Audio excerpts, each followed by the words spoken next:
radiopirate.com. No commercials. No limits. No rules. Radiopirate.com.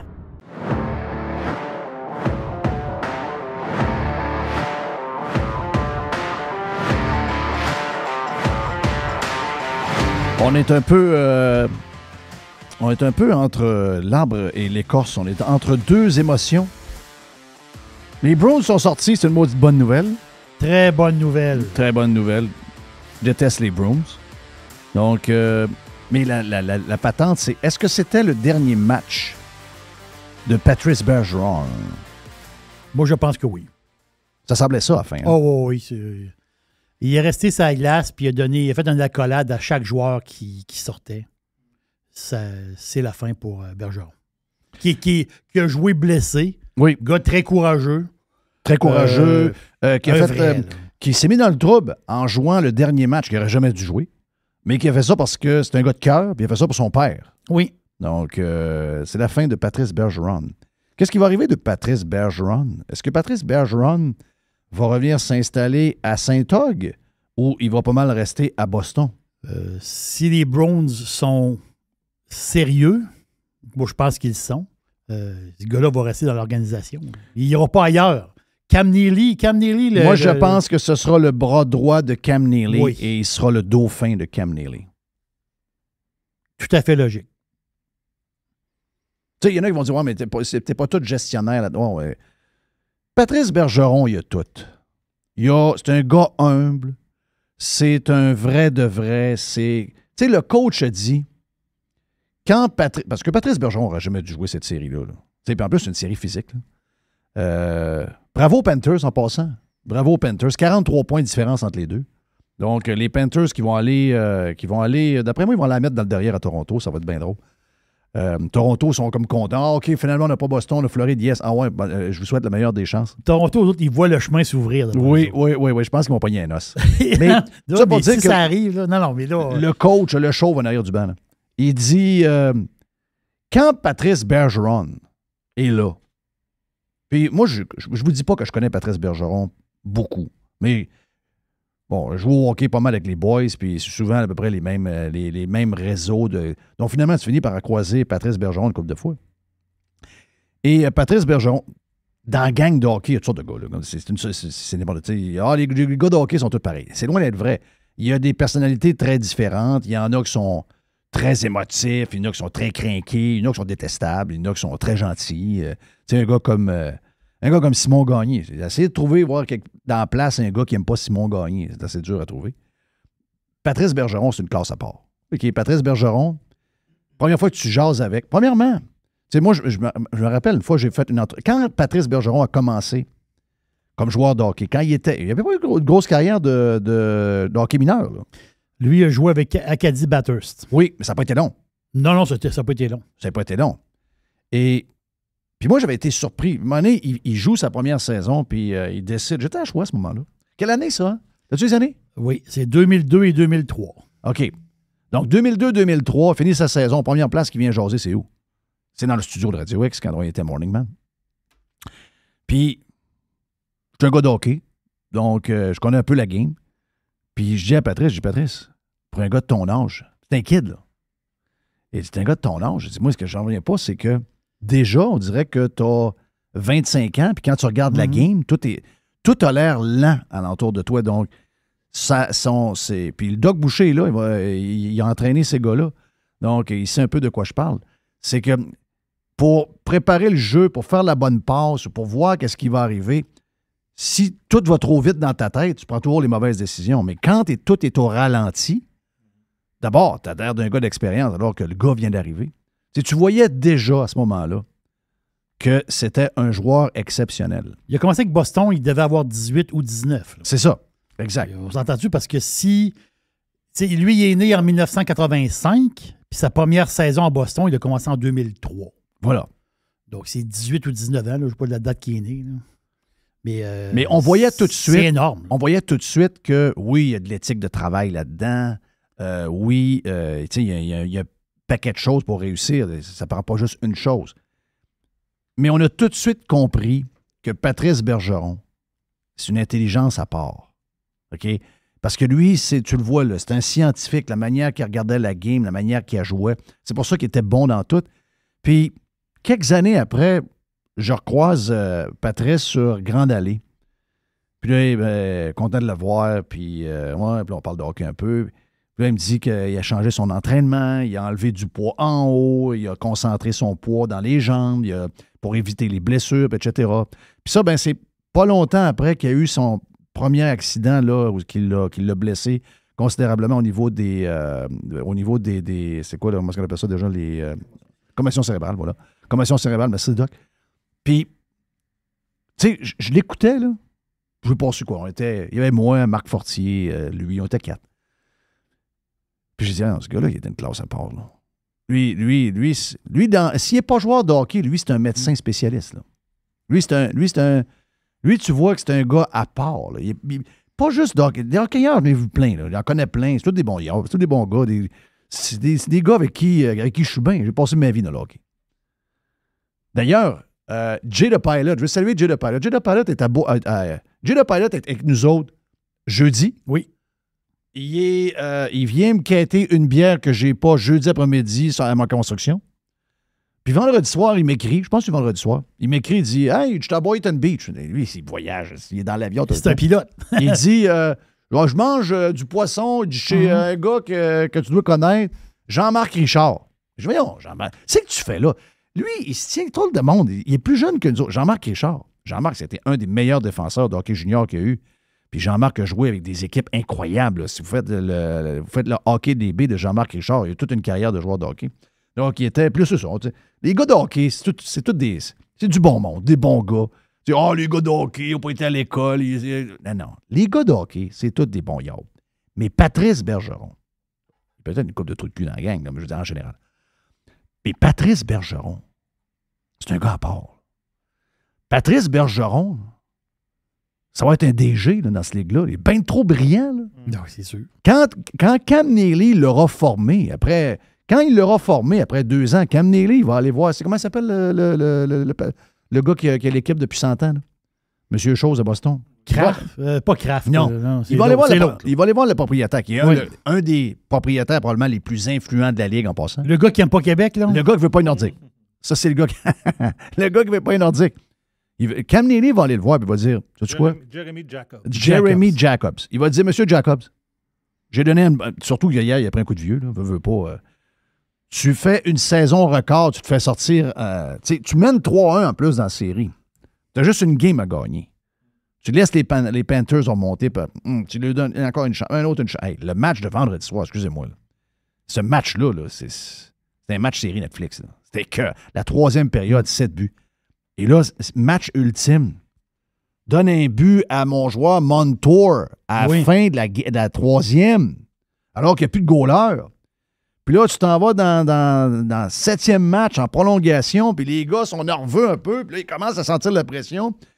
Puis, on va se le dire, c'est pas un but chanceux. Là. Les Panthers ont contrôlé pas à peu près la POC pendant la période de prolongation. Donc, les Bruins, qui étaient l'équipe numéro 1 de la Ligue, là, 43 points d'avance sur les Panthers dans la saison. Là. Ils sont sortis hier. Donc, Cam Neely est sorti... Neely, c'est le président. Le DG, c'est Don Sweeney. OK. Mais moi, je pense qu'il va être président. Tu sais, aujourd'hui, les DG, c'est des gars de contrat. C'est des genres d'avocats qui ont étudié en affaires et des affaires de même. Là, c'est toutes des patentes à cause du plafond salarial. C'est compliqué l'histoire. C'est bien compliqué. Non, lui, c'est on top. Lui, ça va être le boss. Patrice Bergeron, je suis désolé pour nous autres, là, mais Patrice Bergeron, comme Raymond Bourque d'ailleurs. Hey, Raymond, quasiment prêt à cuire. Regardez, vu des photos, il y a... Life is good, hein? Des ribs. Je pensais à lui tantôt. Oui. Est-ce que si Patrice Bergeron n'avait pas gagné la Coupe Stanley, Est-ce qu'on l'a renvoyé ailleurs? Est-ce que tu penses que lui, il serait allé ailleurs? Non, dis-moi pas dans la main. Moi, là, j'ai vraiment pas aimé ça, l'histoire de Raymond Bourque. Moi non plus, j'ai pas aimé. J'ai pas aimé ça, zéro. J'ai pas aimé ça. Je trouve ça bizarre. J'ai trouvé ça... c'est un genre de cadeau, ça. Est-ce que l'Avalanche, avec Roy dans le net, avait besoin de Bourque pour gagner la Coupe? Non. Est-ce que ça les a aidés un peu? Ouais. T'as Raymond Bourque, même en fin de carrière, ça ne peut pas te déranger bien. Mais ça, j'ai pas aimé ça. Je savais qu'elle allait revenir après. Mais ça, j'ai pas aimé ça. Moi, non. Et ça, c'est ce qu'on aime de Patrice Bergeron. Oui. Est-ce que vous pensez que Patrice Bergeron aurait pas pu aller ailleurs pour plus d'argent? C'est sûr que oui. Brodeur est allé à Saint-Louis, là. Ah, arrête. Pas rapport. Tu sais, Gretzky est allé à Saint-Louis. Mais bon, oui. Tu sais, Oui, il finit avec les Rangers. il hein. est allé à Saint-Louis, il est allé avec les Rangers. Non, Je me demande s'il n'a pas joué pour le Caron Aiguille de Pont-Rouge. Tu sais, je veux dire, à un moment donné, calmez-vous, les boys, là.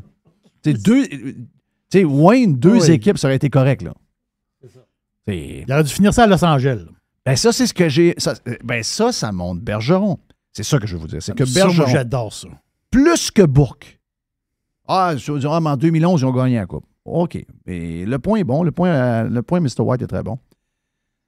Mais Bergeron ne serait pas allé au Colorado. Moi non plus, je pense pas. Bergeron ne serait pas... Donc, je le mets en haut de Raymond Bourque. Je le mets dans le groupe de Bobby Orr. Je le mets à la même place que Bobby Orr. Ah, Bobby Orr, il aime Trump. OK, bon, c'est pas grave. On va pas juste parler de hockey. OK? Bobby Orr, là, il n'aurait jamais joué ailleurs que Boston. Ben, Patrice Bergeron, j'ai pas gagné la Coupe. Ah, on va t'envoyer à Washington avec Ovechkin, tu vas gagner la Coupe. Non. J'aime mieux pas gagner la Coupe. Comme Dan Marino. Bobby Orr, il a fini, il s'est fait humilier à Chicago la dernière année. Lequel, ça? Bobby Orr. Bobby Orr est allé à Chicago. Il est allé à Chicago. Ben, voyons donc, Je te jure. Avec les Blackhawks. Oui, oui. C'est donc bien triste, ça. Non, il a joué. Ben, Mathieu, mais il n'est même pas dans la classe à 5 Bobby matchs. Orr. Il n'est même pas dans la classe à Bobby Orr. Lui, c'est un gars qui est à part. Et je veux juste vous annoncer de quoi. Patrice Bergeron, il n'est plus de Québec, là. Patrice Bergeron... Non, mais il est d'ancienne Lorette, il n'est pas de Québec. Oh! Ouais, ça, c'est compliqué, parce Oui, que je sais. ancienne Lorette Sillery, ses parents étaient séparés. Donc, on a tout... OK, ça et marche. sa maison était à Saint-Og. C'est un gars que je connais qui a acheté sa maison. Ah oui? Ouais. Il a fait affaire avec. Et lui, il ne suit pas le hockey, zéro. Il a fait affaire. Ah, il ne savait pas qui c'était? Je ne sais pas tout c'était qui. Ben voyons donc. Je te jure. Non, non, Patrice ça, Pépin. Ben oui, il y a quelqu'un qui a dit T'as-tu dit qui le gars qui a acheté la terre, tout? Il dit C'est Patrice Bergeron. C'est qui, lui, Patrice Bergeron? Je te jure. Le gars t'a déconnecté les rêves. Il y en a qui sont vraiment dans un monde Oui. parallèle. Mais ce que je veux vous dire, c'est que. C'est quoi qu'on retient? Regarde, je viens de me fourrer avec Bobby Orr, là. Mais Boston, là. Mais il n'y en a pas beaucoup. Il Ouais, n'y en a mais pas ça, beaucoup ça qui. prouve-tu à quel point il y a d'une classe à part? Mark Wahlberg, c'est Boston. Oui, c'est Boston. Puis même s'il vit à Las Vegas, un Bostonais va dire Mark Wahlberg, c'est Boston. Mais si vous demandez aux Bostonais, décris-moi quelqu'un de Boston, il va te nommer Patrice Bergeron. Donc, Patrice Bergeron, c'est pas un gars de chez nous. Patrice Bergeron, c'est un Bostonais.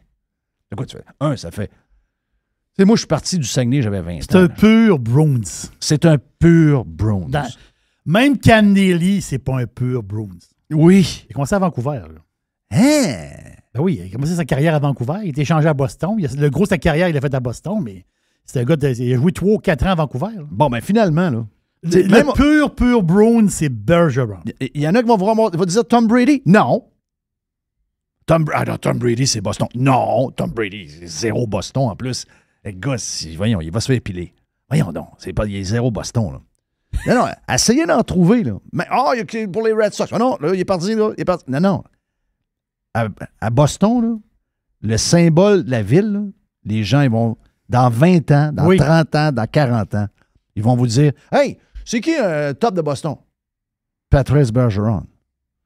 Personne ne va se souvenir que ce gars-là vient de Québec. Tout, c'est un peu. Lui, il est dans la famille. Comprends-tu? Là? Il est dans la famille. Chanceux. Chanceux, parti à 18 ans, tu ramassé là, passé ses étés là, ses enfants sont grandis là. Sa blonde, probablement une Québécoise. Tout son entourage. Lui, il est à Boston. C'est un Bostonnais. C'est un Bostonnais pour vrai. Puis hier, de le voir, là, excuse-moi, mais c'était touchant. Puis des vrais de même, là, qui auraient pu aller à bien des places pour bien du cash, mais qui ont... Hey, écoute, combien d'années les Browns sont toujours bons, avec une gang d'ordinaires? Mais le coach l'a dit, le gars, là. Il dit quand il est là, le gars est tellement brillant que tout le monde alentour de lui devient plus intelligent. Il est comme le soleil. Il envoie des Rayon d'intelligence à tout le monde, c'est la tête de tout le monde. Tout le monde est meilleur. C'est pas ça qu'il a joué. Il peut pas jouer. C'est quoi? C'est pas un hernie discale qui avait quelque chose? Là? Il y avait quelque chose de grave. Hernie discale. Ah oui, il y avait quelque chose de grave, là. Et le gars était debout. Non. Sur les 19 saisons qu'il a passées à Boston, là, ça arrivait seulement une fois qu'il était dans les moins, dans les plus et les moins. Une fois. Le reste, Mon père est un grand partisan des Bruins de Boston. Depuis toujours. Mon père s'appelle Gilbert. Donc, quand il y avait Cheevers dans le net, son backup, c'était... Gilbert. C'était Gilles Gilbert. C'est vrai. Ben oui. Gilbert. C'était GG. GG. GG, c'est très à la mode. Oh oui. il y a Guilbeault. GG. Donc, GG, très à la mode. Mais mon père était un méga fan de Boston. J'ai pensé à mon père hier. J'ai dit... Mon père a été déchiré hier parce que ça fait mal, cette défaite-là. Là. Sérieux, Boston. On y voyait gagner la coupe. Là. Ils ont battu le record du Canadien en saison. Ils ont gagné 65 matchs. C'est incroyable. 65 matchs, je pense. Nous autres, on a vu ça de notre jeunesse, Jerry. Oui. On a vu ça de notre jeunesse, mais on n'avait pas vu ça depuis ce temps-là. Là. Ben non. Ils ont battu le record. Ben, ils ont battu le record. Du Canadien. Sur 32, avec 32 équipes. Mais hier, ils ont perdu. Mais as-tu vu la face des amateurs dans la foule? Qui regardaient Bergeron coller tout le monde. On dirait que ça l'a comme... Le temps a comme arrêté. Oh oui, la défaite était quasiment plus grave. C'est comme la fin de l'ère. Oui. Oh oui, c'est la fin du... Sans qu'il le dise, il a dit « Mon corps est plus capable. » C'est ça. Enough is enough. Pourtant, on s'entend qu'il est encore capable de jouer. Là. T'as vu... C'est ça qu'il est encore capable. C'est le premier centre de l'équipe. Là. C'est le premier centre de l'équipe. Il est encore premier centre de l'équipe. C'est ça qui est capable. Même malgré son âge. Là. Donc, c'est un hommage à Patrice Bergeron qu'on voulait vous faire pour ouvrir. On va vous dire de quoi. S'il y avait 100 Québécois comme Patrice Bergeron là, puis que c'était 100 Québécois pognés à la place, puis il disait, dans 20 ans, là, quand on va avoir fini, là, vous allez avoir le top place en Amérique du Nord. Il livrerait. Parce que c'est des vrais de vrais. Patrice Bergeron. Regarde, gars de chez nous. On l'a perdu. C'est maintenant un Bostonnais. Mais on est fiers de lui. Puis un de mes joueurs préférés. Je déteste les Bruins. Ben c'est sûr. Ben c'est l'ennemi. Mais j'admire Patrice Bergeron. Les Bruins, c'est l'ennemi du Canadien. L'ennemi historique du Canadien. Et qu'on les haïssait. On les haïssait. Écoute, c'est dur pour les gens de 30 ans, 35 ans. Tu sais, on a essayé de faire croire que qu'il y avait une rivalité encore entre Canadiens et les Bruins. Mais c'est pas vrai. C'est nous autres, les vieux d'aujourd'hui. C'est les vieux qui tiennent ça parce que c'est jamais revenu comme avant. T'sais, les Nordiques ont un peu brisé ça. Mais puis, surtout que les grosses années où Stan Jonathan, Mario Tremblay, ça se frappait. Ouais, des claques à la gueule. Les claques à la gueule, les patentes de main. C'est ces grosses années-là. Les playoffs historiques, but de la fleur. Regarde, c'est... Boston, c'est une gang de sauvages qui frappaient. Là, t'arrivais là. La petite patinoire. Non, c'est la petite patinoire. La petite patinoire. La petite vrai. Ah, ben oui, la petite patinoire avec le nuage de boucan. Oui, avec le nuage de boucan. Mais le calendrier a fait en sorte cette année qu'il y a eu très peu de rencontres Canadiens-Boston. Ah oui? Si je ne me trompe pas, c'est une ou deux. Là. Ah ouais, je pensais que c'était toujours automatique avec... Ah ouais, je savais pas ça. Ouais. Hein? Eh bien. Dernière game de l'année. Ben, il y a eu quelques-unes. Là, mais la dernière game de l'année, c'est cette game-là qu'il ne fallait pas qu'il joue. Ouais, comme tu as dit tantôt. Mais il a fait ça pour son père. Puis il l'a fait pour son père. Ça montre l'humain qu'il est. Ça montre l'humain qu'il est. Hey, avant d'aller à la pause et de parler avec Yann Sénéchal, puis on aura le Doc Boucher après, l'histoire du pourboire. OK? Ah, ça revient. Ça revient, mais... Ça revient parce que ça tombe ses nerfs du monde. Oui, mais t'as peu, là. C'est bizarre, là, parce que là, ça vient de la gang. La gang, tu veux dire, ça vient du... ça vient pas de notre gang. De Montréal. Ouais, Montréal. Non. Il fait Jonquière un peu, là. Mais il est Jonquière, Montréal. Du plateau, je veux dire. Oui. Quand on dit Montréal, on parle plateau. Exact.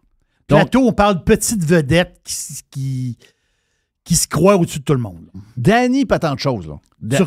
Turcotte, son nom. Danny Turcotte. Lui, il dit...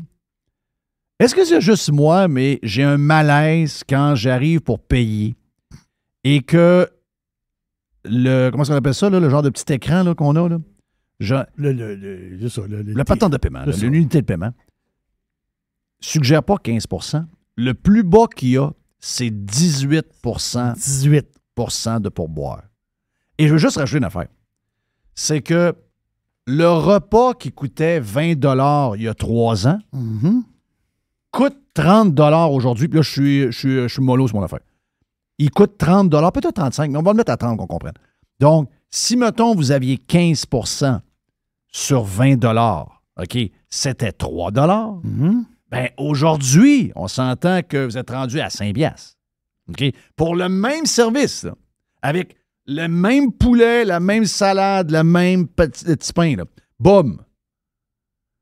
Et là, eux autres, ils disent « Oh non, mais là, la vie coûte trop cher. » Ah, mais on va mettre 18. On va leur suggérer 18. C'est ça, mais 18, juste dire 18, c'est la tax in. Ouais, moi, je calcule toujours, et c'est la manière de faire. Pas l'histoire de cheap. C'est l'histoire que c'est correct, là. Tu sais, je dis, la vie coûte cher. Le pourboire, il n'est pas dur à compter, là. Vous calculez les 2 taxes. Si, mettons, vous avez payé 15 de taxes et 15 de pourboire. Bien facile à compter. C'est 15 les deux. Jeff. Mais les autres, c'est 18 du montant total, incluant les taxes. Et voilà. Avec une inflation à 30 des restaurants. Alain Bégin, t'es salué, mon ami Alain. Yes, sir.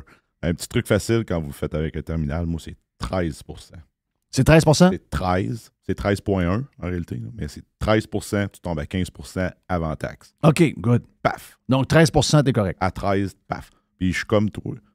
Moi, j'en mange les restaurants. Là. Mais toi, t'es sur la route tout le temps. Est-ce que tu vois la différence? Tu sais, je vois souvent les tweets de Rick le Trucker, mais beaucoup de truckers le font aussi. Parce que j'ai passé mon hiver à manger dans un restaurant. Je suis pas un mangeur de restaurant. Je suis pas sur la route comme toi chez nous. Mais je veux dire, j'y vais une fois par semaine. Peut-être 2 des fois.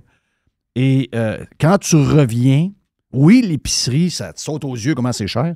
Mais restaurant, c'est incroyable. Là. Ben oui. Ah oui, moi, j'étais fier. Moi, je pensais à toi cette semaine parce que j'ai mangé un Big Mac et un frite 2 $2? Ah, moi, je me sentais Jeff là, cette semaine. Ah, yes, ça, c'est ah fort. oui, avec un coupon rabais de McDo. Ça, c'est très hot. Ah, T'étais oui. où? T'étais dans quel temps? J'étais dans le Michigan. Dans le Michigan. Ça, on aime ça. Hein? Je disais à mon chum, je disais, hey, tu ne créeras pas ça. J'ai mangé un Big Mac et un frite pour 2 Hey, ça, c'est hot. Ça, ouais. c'est hot. Mais dans les autres restaurants aussi, on non. le voit. Là. Oh, oui. C'est facilement... S'il n'y a pas trop de boissons, c'est facilement 30-35 Puis, je ne veux même pas parler de l'échange. L'échange, c'est même pas... C'est facile à voir, Jeff. Ça fait à file dans un restaurant le lundi soir. Oui. Puis ici, il y a des restaurants qui ferment le dimanche puis le lundi. Oui, c'est ça. Bon, c'est ça la différence. Tu sais, je veux dire, c'est assez facile à voir. Quand tu as de la clientèle, peu importe que le restaurant parle juste en anglais à Montréal, que le menu est juste en anglais à Montréal, s'il y a de la clientèle, regarde, ça va fonctionner. C'est tout. C'est tout. Mais là, ça devient comme un questionnement philosophique. C'est un peu ça, l'histoire du pourboire, là. C'est ça. Hein? Carrément. C'est minimum 18. Donc, c'était 18. Ils suggèrent 18, 20. 25. Il y en a qui ont vu du 25. Ouais, Oui. il y a ça, du 24, du 25. Puis ça dépend toujours un peu de combien tu payes. Tu sais, je veux dire, si je m'en vais au restaurant, parce que là, on est rendu là. Tu sais, avant, ça coûtait 5 $ de pourboire. On ne commencera pas à assassiner sur 15, 14, 13, 12, mais 5 $. Sauf que là, on est rendu avec, je vous disais tantôt, allons-y des repas. Tantôt, c'est pas cher. 20 $ devenu à 30, c'est pas cher. Vous allez aller dans des restaurants maintenant.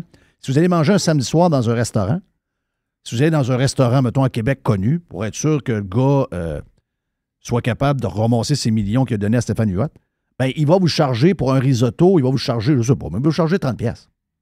Comme même de la crème avec du parmesan puis des nouilles. Là. Mais il y a peut-être un peu de chorizo dedans. Donc, oui. Puis peut-être 2-3 petits morceaux de homard. Et tu manges du riz, là? Hein? C'est du riz que tu manges. C'est quand même du Je riz. dis ça de même. Oui, c'est quand même du riz. Oui. Puis là, ben, tu prends une bière, puis tu prends une demi-bouteille de vin. Puis là, finalement, tu pars, puis là, l'addition arrive. Puis c'est quasiment 100 $ par personne. OK? Donc, avant, c'était 50 $ par personne. Là, c'est 100 $. Oh, il y a un beau décor, les filles sont belles qui se servent, etc. OK, parfait. Mais c'est 100 $ pareil. Donc, là, on est rendu sur le repas, c'est 15 $. OK, 15 $. Avant, c'était 7 $. Là, c'est rendu 15 $. J'ai pas eu plus de service. Tu sais, en 2 ans. Ouais, mais la vie coûte cher. Non, même, tu viens d'avoir le double. Tu viens d'avoir le double juste avec l'augmentation des prix. Pourquoi, quand tu arrives avec la patente de carte de crédit, j'ai 18 %, tu viens de faire le double, T'es pas venu me voir plus souvent, tu m'as pas fait plus de sourires, puis même que j'ai attendu pour avoir le couteau qui me manquait. Je dis, c'est pas difficile à comprendre. Mais le but de ça, là, c'est que, ultimement, il faut que les restaurateurs essayent de trouver un break pour que le monde ait le goût d'aller au restaurant plus souvent. Si on veut tu vois, on veut aller au restaurant. Veux-tu aller au restaurant, toi? Ben oui, je vais y aller. Bon, ben c'est ça. Ben, là, c'est je sûr vais que y aller plus souvent. mais si à chaque fois que tu vas au restaurant, tu as l'impression de te faire arnaquer, c'est pas une bonne idée. Puis c'est rien qu'on... Je le sais, chaque fois qu'on en parle, il y a des pirates qui sont payés par pourboire ou leur blonde est payée par pourboire, puis ça vous fait pogner les nerfs. Mais je vous le dis, là, froidement, tu peux pas mettre 18 %. Regarde, tu l'as dit, c'est 13. Quand tu enlèves les taxes, c'est 13. Et il y a déjà un bonus juste par l'inflation des restaurants. Je veux dire, qu'est-ce qu'on peut vous dire de plus? Au lieu de faire, je sais pas, moi, vous en connaissez des gens qui travaillent dans les restaurants? Tu as travaillé dans les restaurants toute ta vie. Moi, j'ai vécu le switch. Moi, j'ai quelqu'un qui travaille très proche de moi, qui travaille dans un restaurant en ce moment. Le pourboire, c'est de l'argent, là. C'est beaucoup d'argent. Mais le switch, Jeff, s'est passé quand le pourboire est devenu imposable. Bon, ça, c'était pas imposable, le pourboire. Oui. Ça, je trouve ça sérieux, là. Ça, c'est cave, là. Tu sais, veut dire, ça montre que le gouvernement a faim. Le gouvernement a faim, tu dis? Tabarnache. C'est épouvantable. Impose, ça paye. Le pourboire, laisse-y dans ses poches, là. Ça, c'est dégueulasse. Excuse-moi. Ça, je suis 200% avec. C'est là que vous devriez frapper. Voilà. C'est pas sur le monde. Ils viennent de payer le double pour leur assiette. Ils sont, en plus, ils ont le double de pourboire à payer. C'est pas eux autres à en rajouter encore. Allez voir les crosseurs qui vont chercher votre pourboire dans vos poches. Ben oui, tu t'imposes, puis c'est minimum 8 %. Il y a un minimum, là. Tu peux pas dire, OK, le gouvernement impose, je vais déclarer 4. Non, tu ne déclares pas 4. Tu déclares 8. Mais, by the way, si tu déclares toujours 8, il y a un gars qui a une mallette qui va venir te voir. C'est sûr. Ça, c'est garanti, parce que c'est pas normal, 8 %. Ils savent que c'est plus que ça. Donc, il faut que tu varies. Il faut que ça a l'air à varier ton histoire, tes déclarations. Puis, en plus, tu peux pas te sauver. Tout est ces cartes aujourd'hui. Ben, c'est puis ça, tu as le MEV. C'est ça que je voulais te demander. T'es fourré.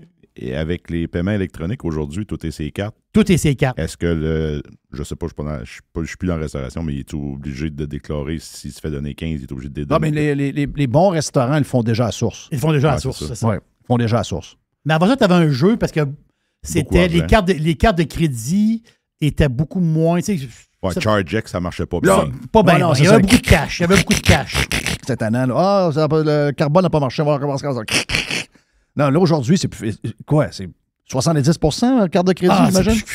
C'est plus que ça. Oui, bip. Pas bien compliqué, là.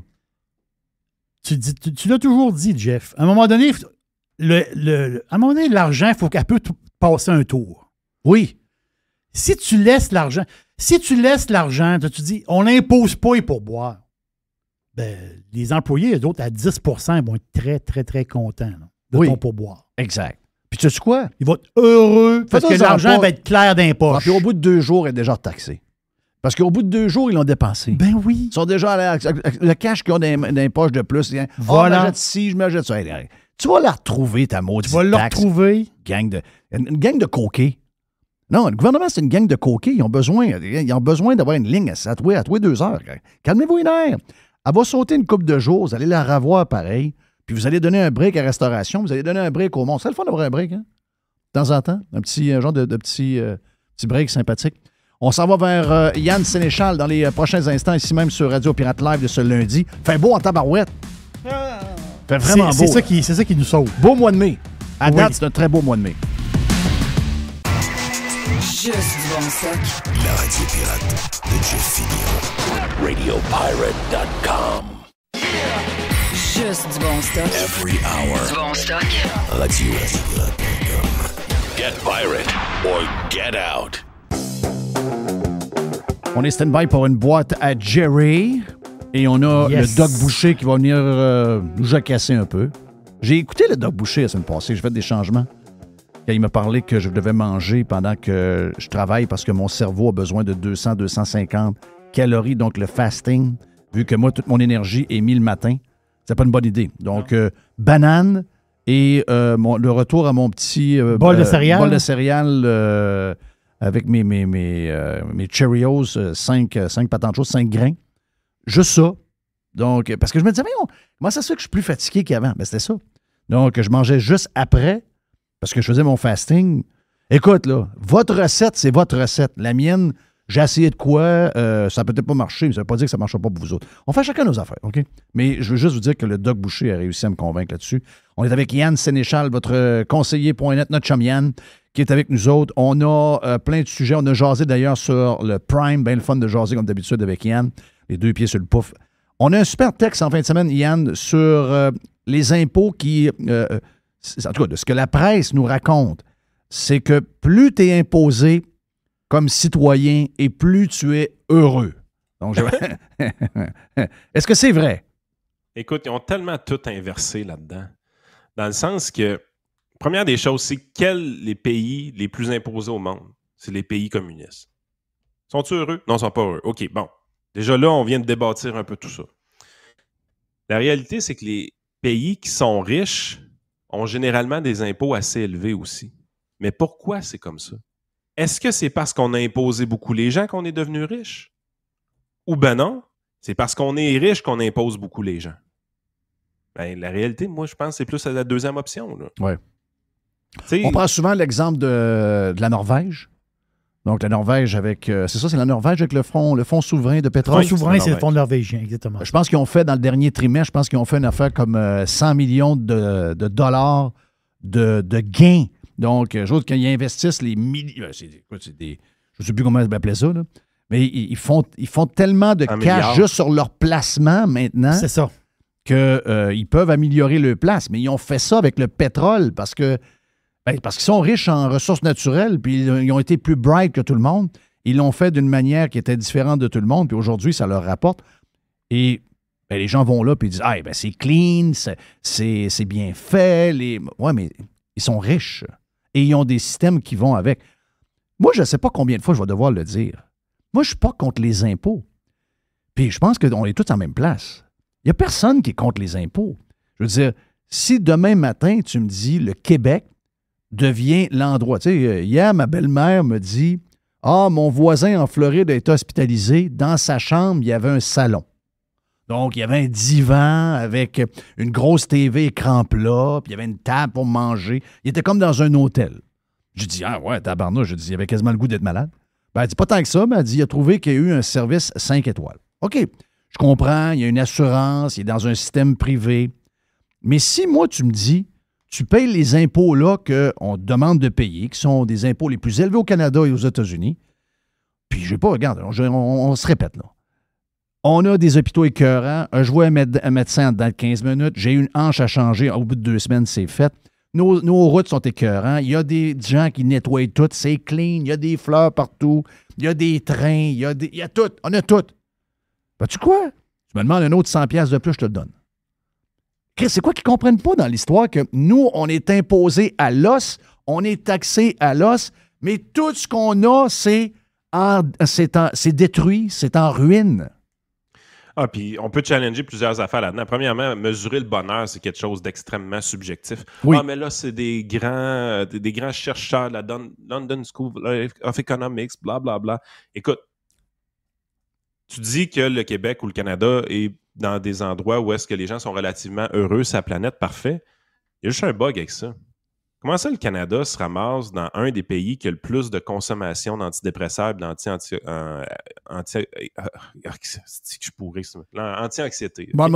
Demande pas à moi de te le dire, OK? Anti-anxiolytique, quelque chose comme ça. Là.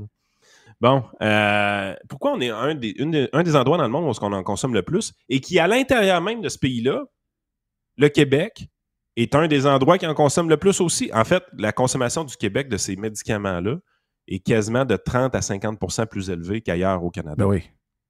Fait que là, tu me dis, attends un peu, le Québec a les plus gros impôts de toutes les provinces canadiennes et c'est nous qui consommons le plus de ce type de médicaments-là. Ça marche pas, votre affaire? Non, ça marche pas. On peut aller dans le suicide. On peut aller dans le suicide. On peut aller dans un paquet d'affaires, la consommation de drogue, tout ce que tu veux. il y a un malaise, c'est un malaise occidental, moi, je pense. Là. On est dans une passe où les gens ont tellement... On est dans un moment où on cherche un peu. Là. On n'a pas de but commun, on n'a pas de... Mais il y a de quoi qui ne marche pas. C'est pas vrai qu'en ce moment, parce qu'on paye plus d'impôts, qu'on est plus heureux, on est probablement un des peuples les plus malheureux sur la boule en ce moment. Là. Et la raison, je ne sais pas. Là. Je ne sais pas, il n'y a pas tant de raisons que ça. Peut-être parce qu'on manque un peu de... Je sais pas, on manque de projets, on manque de rêves. Il y a de quoi qui arrive. Mais le nombre de gens en dépression, le nombre de gens en burn-out, le nombre de gens qui s'inventent des COVID longues pour ne pas travailler puis rester à la maison, les enfants qu'on est obligé de doper aussi pour essayer de leur donner un peu de gaz. My God, il me semble que les exemples sont là, que c'est pas le temps de montrer que imposer, taxer à l'os, on est heureux. Là. C'est pas le bilan qu'on a. Là. Les défauts de ce texte-là sont nombreux. Là. D'abord, justement, mesurer le bonheur, c'est quelque chose d'extrêmement subjectif. Je veux dire, c'est pratiquement loufoque comme mesure. Là. Tout dépendant des critères que tu vas établir pour mesurer le bonheur, tout le monde va avoir une liste différente de classements. Ensuite de ça, ben, comme je te dis, les liens de cause à effet qui sont faits sont complètement absurdes. On dit que la richesse est directement liée à la quantité d'impôts que tu payes, alors qu'en réalité, plus de chances que ce soit l'inverse. Tu paies des gros impôts la journée que tu es riche. Tu sais, quand la population a une richesse, puis qu'il y a des gens qui ont eu du succès, puis ils ont développé des entreprises qui font qu'ils ont de l'argent dans leur poche, est-ce que c'est logique de voir des électeurs tomber dans le panneau des politiciens qui vont leur dire « On va vous donner du stock gratuit, puis on va taxer les plus riches de la gang. » Tout le monde veut ça. Tout le monde embarque dans cette histoire-là. Donc, est-ce qu'on devient riche parce qu'on a des gros impôts ou bien non, on a des gros impôts parce qu'on est devenu riche dans le passé? Ben, on commence à comprendre un peu que c'est plus c'est plus le dernier qui est la réalité. Le gars qui a écrit, là, Vincent Brousseau-Pouliot, là, ça, c'est le gars, sur sa photo de la presse, il a l'air d'un gars en shape. Si vous voyez sa vraie photo, il n'est pas en shape pantoute.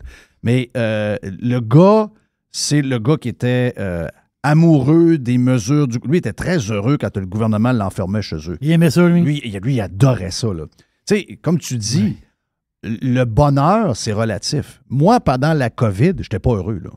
Moi, je vais te dire, j'ai pas de bonheur là. Moi d'être encadré à me dire à quelle heure je peux sortir, puis que quand je rentre telle place, il faut que je montre preuve de ci, puis que j'ai un masque, puis regarde, elle a pu finir, puis je peux pas avoir tel invité. Moi, j'ai eu zéro bonheur là. Mais c'est drôle, hein?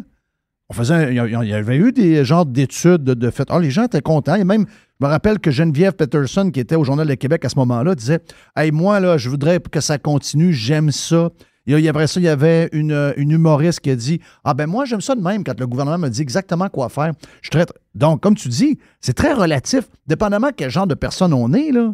Tu sais, il m'a dit « Moi, donner mon argent à quelqu'un, j'ai pas de misère à donner de l'argent pour la collectivité, puis s'occuper des personnes qui en ont besoin. Zéro, là, je veux le répéter.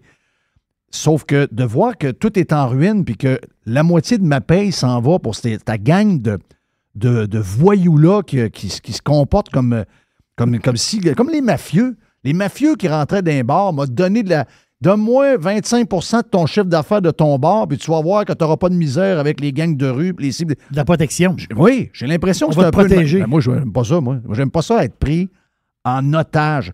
Donc, généralement, dans ma vie, je suis quelqu'un d'assez heureux. Mais les choses qui me rendent malheureuse, c'est drôle, hein? C'est tout l'inverse de ce que lui parle dans son article. Mais ça, ce qui est fascinant, c'est que tu te dis, OK, lui, il fait le lien cause à effet que si tu es riche, c'est parce que tu payais des gros impôts. Là, attends un peu, tu te dis, les impôts, on les paie pourquoi? Pour obtenir des services. On a des services nationalisés au Québec, au Canada. C'est la raison pourquoi on paie des impôts plus élevés qu'ailleurs. On a plus de services nationalisés qu'ailleurs. OK, parfait. On va regarder les départements dans lesquels on a à interagir avec le gouvernement.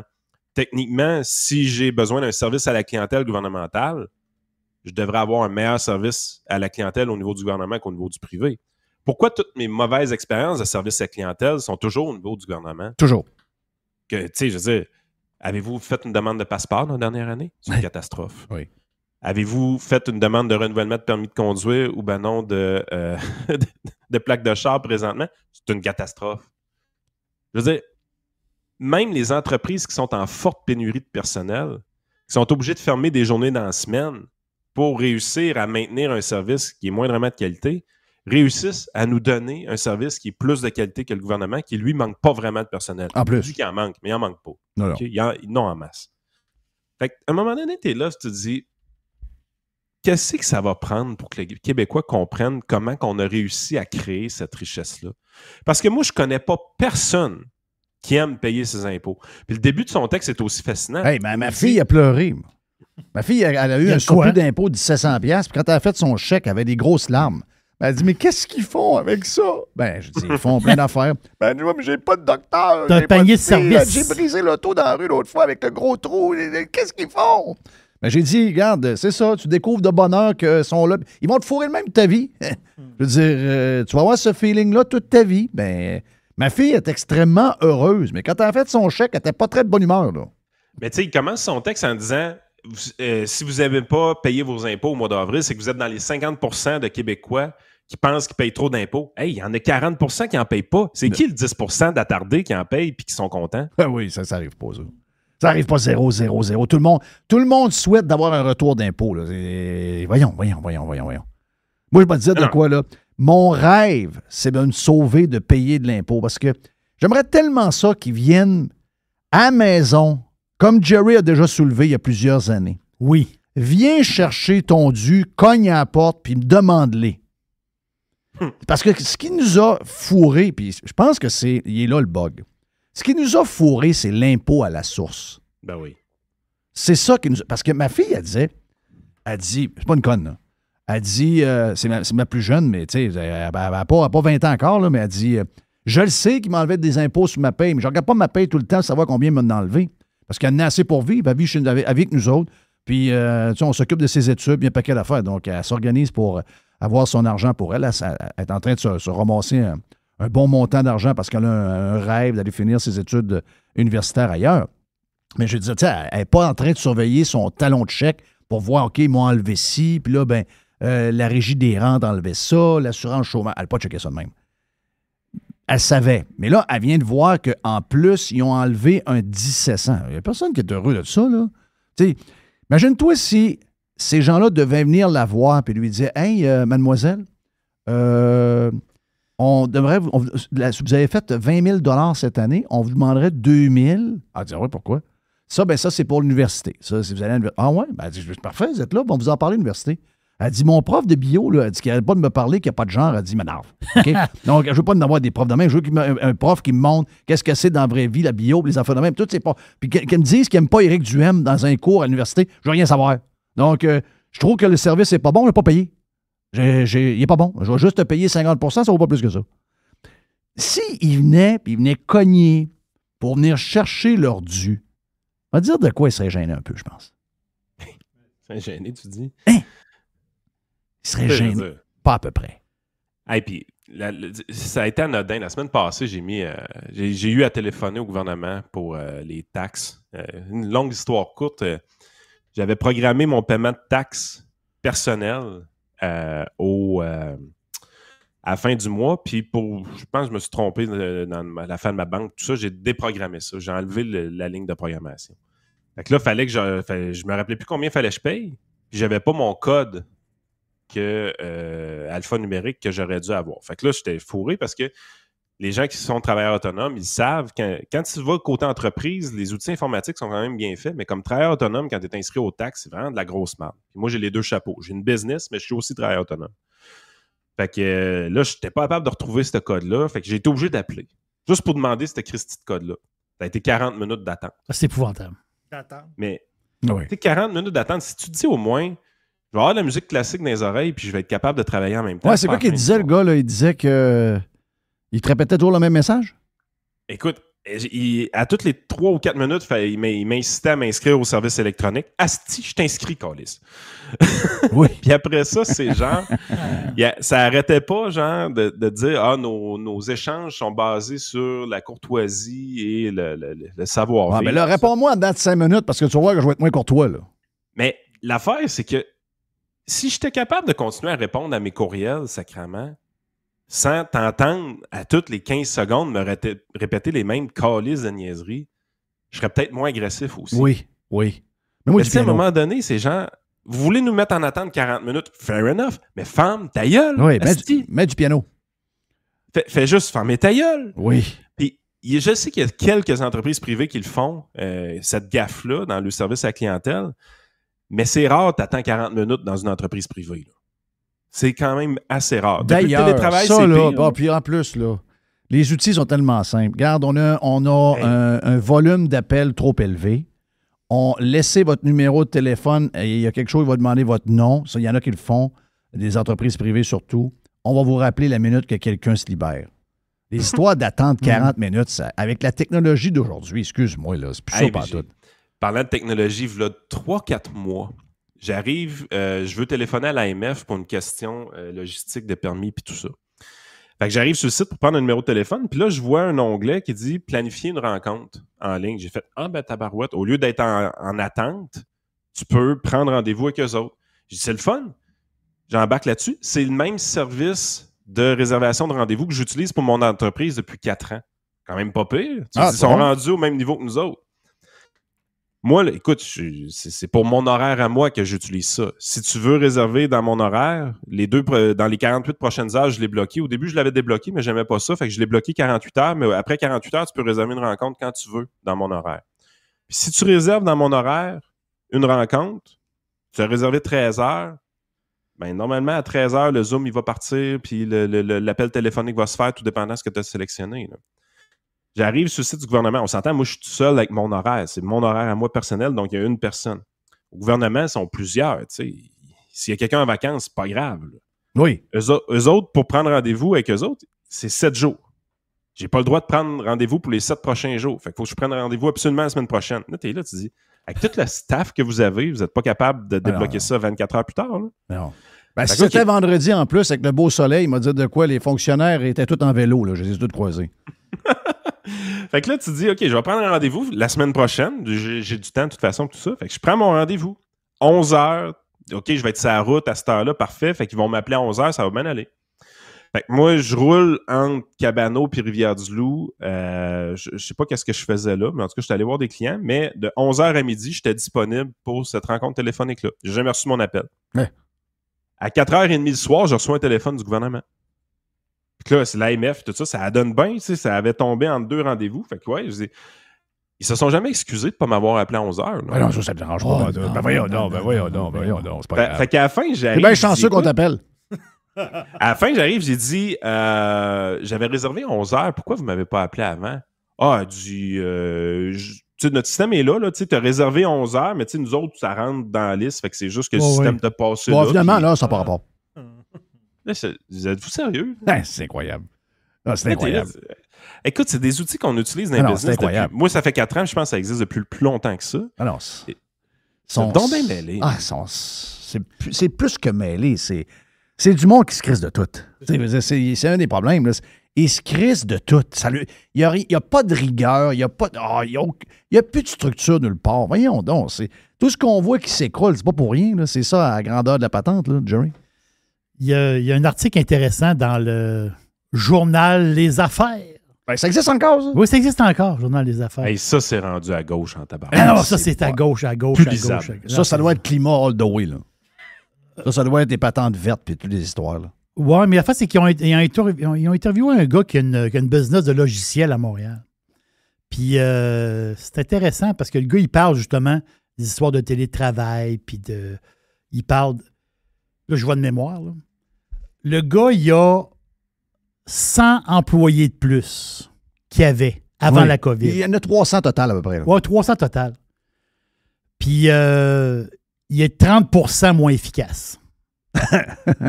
Il dit, j'ai 100 employés de plus dans le business, puis on est 30% moins efficace que avant qu'il en engage 100. Avant qu'il en engage 100. Ah non, oubliez ça, là. Moi, je vous le dis, là. Ça achève. La maladie, là, des pays industrialisés. C'est le télétravail. C'est le télétravail et c'est l'efficacité au travail. Donc, il y a ça de différentes manières. Ah oui, mais regarde, tu cédules une rencontre à 11h, tu appelles à 4h30, puis voilà. Non, c'est normal. Voyons. Le monde se crise de tout. Ben, c'est ça. Le monde se crisse de tout. Il fait beau le vendredi, t'es pas là. Non, il fait beau le vendredi, t'es là. Ouais, mais là, je Là, peux... vous devriez arrêter de chialer sur le télétravail. C'est bon pour le podcasting. Ouais, je sais bien. Mais, on va dire, ça dépend, là. OK, encore là, regarde, j'en ai fait pendant 2-3 mois avec les boys, là. Il n'y a rien de mieux que d'être ensemble. Tu sais, non. Ça se fait, OK, technologiquement, ça se fait. Mais je vais te dire que beaucoup plus facile, puis beaucoup plus productif, puis pas mal meilleur quand on est 3 pieds à côté de l'autre. Donc, l'année prochaine, je vais aviser ma femme qu'il n'y a pas d'hiver en Floride. On verra. On s'en parle. Hey, avant que tu partes, dernier sujet vite. Est-ce que les Canadiens ont peur de la loi C11? Est-ce que les Québécois ont peur de la loi C11 au fédéral? Parce que... Non, mais ils devraient. Voilà. C'est que je trouve que cette affaire-là est jasée zéro. Et le seul qui en parle, c'est un gars qu'on a mis dans la même case que Trump. Là, il faut juste écouter Chantal Hébert à tous les jours à Radio-Canada pour ceux qui le font, là, pour voir comment les conservateurs sont des gens dangereux. Mais c'est le seul. Le Parti québécois, pas le Parti québécois, le Bloc québécois. Le Bloc québécois qui attaque le Parti conservateur parce qu'il défend la liberté d'utiliser le web comme on l'utilise actuellement. Parce que C11 va donner un pouvoir au gouvernement fédéral et également à ses employés de pouvoir censurer et de pouvoir contrôler le web, de pouvoir... Le contenu que vous aimez, peut-être qu'il y a des choses que vous aimez sur YouTube, peut-être qu'il y a des choses que vous aimez sur Netflix que vous ne verrez plus, il y a peut-être des choses que vous aimez de notre part à nous, peut-être qui vont être aussi... parce que cette loi-là est très, très vaste. Je sais que ça intéresse personne. Même de vous en parler, probablement que je perds du monde en ce moment. Sauf qu'on ne le voit pas là. Et de voir que le Bloc québécois est du côté du fédéral là-dedans, c'est quand même assez spécial. Puis je sais que les gens, c'est pas c'est un peu flou, cette affaire-là. C'est un peu dur à mettre le doigt dessus. Mais quand ils vont se rendre compte c'est quoi, ça va leur faire mal comme ça se peut pas et il sera trop tard. Ben écoute, une grosse partie de la loi, c'est de demander au gouvernement fédéral d'être capable d'intervenir pour mettre de l'avant ou de downgrader certains contenus dans les algorithmes de Facebook, par exemple, puis Twitter. Oui. Tu sais, pensez-y 2 secondes. Là. C'est-tu vraiment dans ce genre de place-là que vous voulez vivre? Ben, c'est spécial, là. Pensez-vous réellement que le contenu produit par Jeff Fillion, puis Yann Sénéchal, puis toute cette gang-là à droite, là, pensez-vous vraiment que notre contenu, il y a un politicien fédéral qui va appeler ou un ministère de la culture qui va appeler Facebook puis va dire « Hey, là, les podcasteurs de droite, là, ce serait le fun que tu boostes un peu dans l'algorithme. C'est des bons Canadiens, ça. » Pensez que ça va arriver, ça? Non, ça va être peut-être plus l'inverse, là. Moi, je pense que c'est le contraire. Ben, c'est pas mal ça, là. C'est pas mal ça. Je trouvais que c'était saucé un peu quand j'entendais China-da, ou China, je pense que c'est le même qui disait. Ouais. Excuse-moi, ça fait très China, ça, là. Mais ça énerve personne. Non, parce que c'est présenté pour... La manière qu'ils ont créé le projet de loi, c'est fait justement pour que ça fonctionne. Dans le sens que on dit, ben là, c'est pour aider les gens à la protection des renseignements personnels. Ouais, mais il y a déjà plein de lois pour ça. Tu fais pas ça pour ça, là. Il y a déjà des lois pour ça. Puis quand tu regardes vraiment, il y avait un article un matin qui montrait qu'il y a plusieurs demandes de plusieurs ministères et d'agences gouvernementales qui ont fait des demandes à Twitter, Facebook pour retirer du contenu ou de s'assurer que certains contenus ne soient pas partagés. Ce que tu te rends compte, c'est qu'il y a des demandes qui sont quand même justifiées. Par exemple, il y a des tout-croches qui personnifiaient un premier ministre ou un ministre, par exemple. Donc, il créait un faux compte avec le ministre, puis il annonçait des affaires, puis ça avait l'air vrai. Fait que, tu sais, ça, c'est de l'usurpation d'identité. Fait que t'as pas le droit de faire ça. Mais je veux dire, de voir un ministère qui contacte Twitter pour leur dire « Écoute, ça, ce compte-là, peux-tu le fermer? Ça n'a pas d'allure, c'est de l'usurpation d'identité. » T'avais pas besoin de nouvelles lois pour ça. Les lois existent déjà. Ils sont déjà dans les règles de Twitter. Là, tu peux appeler, puis tu peux leur envoyer. Du doxing, oui. Même affaire. C'est des affaires qui existent déjà. Puis quand tu te rends compte, toutes les demandes qui ont été faites par les organismes fédéraux, il y en a plusieurs qui étaient justifiées. Par contre, il y en a plusieurs qui ne l'étaient pas. Par exemple, il y a le ministère de l'Immigration qui n'était pas d'accord avec un des articles qui a déjà été fait dans le Toronto Sun. Puis ils ont mis de la pression sur Twitter et Facebook pour faire retirer cet article-là, sans succès. Ben, toutes les histoires de vaccins, puis le laboratoire de Yuan, puis toutes ces patentes-là, c'est exactement ce qui s'est passé. Là. C'est pas juste au Canada. On a vu l'histoire de Hunter Biden, c'est un peu ce qui s'était passé aussi dans les Twitter Files. On a vu des affaires de même. Fait que vous voyez l'intérêt extrêmement grand des gouvernements, parce que c'est dans leur nature d'augmenter leur pouvoir, de venir jouer dans ces algorithmes-là, puis de venir jouer, puis d'imposer des décisions à ces organismes-là, parce que c'est des organismes qui sont rendus avec des pouvoirs dans leur tête qu'ils veulent avoir pour eux. Sauf que c'est pas de même qu'on vous présente ça. On vous présente ça d'une manière pas mal plus sournoise. C'est de dire, hey, écoutez, il y a des gens qui volent l'identité de nos ministres. Oui. Il y a des gens qui volent l'identité. Ils font du doxing, ils exposent des... Ouais. Il faut vous protéger contre ça. On est déjà protégé contre ça. Oui. Non, le vrai but, c'est pas celui-là. Là. Le vrai but, c'est que, mettons, moi, j'ai des tweets qui, en moyenne, sont vus 100 000 fois. Ils vont réussir à faire baisser l'algorithme. Puis quand je vais faire un tweet, il n'y a plus personne qui me suit qui va le voir. Même chose probablement pour toi ou d'autres. Donc, la minute que quelqu'un va être un peu anti-gouvernement, anti-pouvoir actuel là, ou anti-libéral, plus à droite, plus conservateur, etc., c'est sûr que le but, c'est de contrôler tout ce qui est écrit par ces gens-là. C'est ça le but. C'est pas d'autre chose que ça. C'était peurant. Moi, ça me fait freaker bien raide. Puis je vais te dire une affaire. C'est que c'est un point... Pour moi, si je veux continuer à être là 10 ans, c'est un point de... ça se peut que je sois obligé d'aller ailleurs. Là. Tu comprends? Ben oui. Mais tu sais, ton public est ici. Fait que si on réduit l'exposition aux méchants étrangers des Bahamas, mettons que ce serait ton rêve. Ouais. Ben, ils vont le faire. Ouais, là, j'avais croyais qu'ils sont capables d'aller jusque-là. Là. Ils sont capables même de... Ils vont être capables même de Ben, mettons qu'ils disent Joe Rogan, là, c'est... Mets-toi dans la peau d'un Canadien anglais. Ouais, là, les Canadiens, ils écoutent trop Joe Rogan. Là. Ce serait le fun que Joe Rogan baisse. Ouais, Tucker Carlson, là, sur son nouveau channel Twitter, là, il commence à être fatigant pas mal. Ouais. Il parle, il clenche le Canada tout le temps, puis Rogan, pareil, ces maudits fatigants-là, ils nous font de la mauvaise publicité. On va demander à Twitter et à Facebook. Ouais, mais Musk, on ne pas là-dedans. Ben, écoute, jusqu'à quel point qu'ils ont juridiction, ça va être pas challengé. C'est des black box, les algorithmes. Techniquement, le gouvernement n'a pas son mot à dire là-dedans. Là. C'est pas à eux autres. Même l'information n'est même pas publique. Là, malgré c'est pas vrai. Là, Twitter, je pense qu'ils le mettent open leur affaire d'algorithme.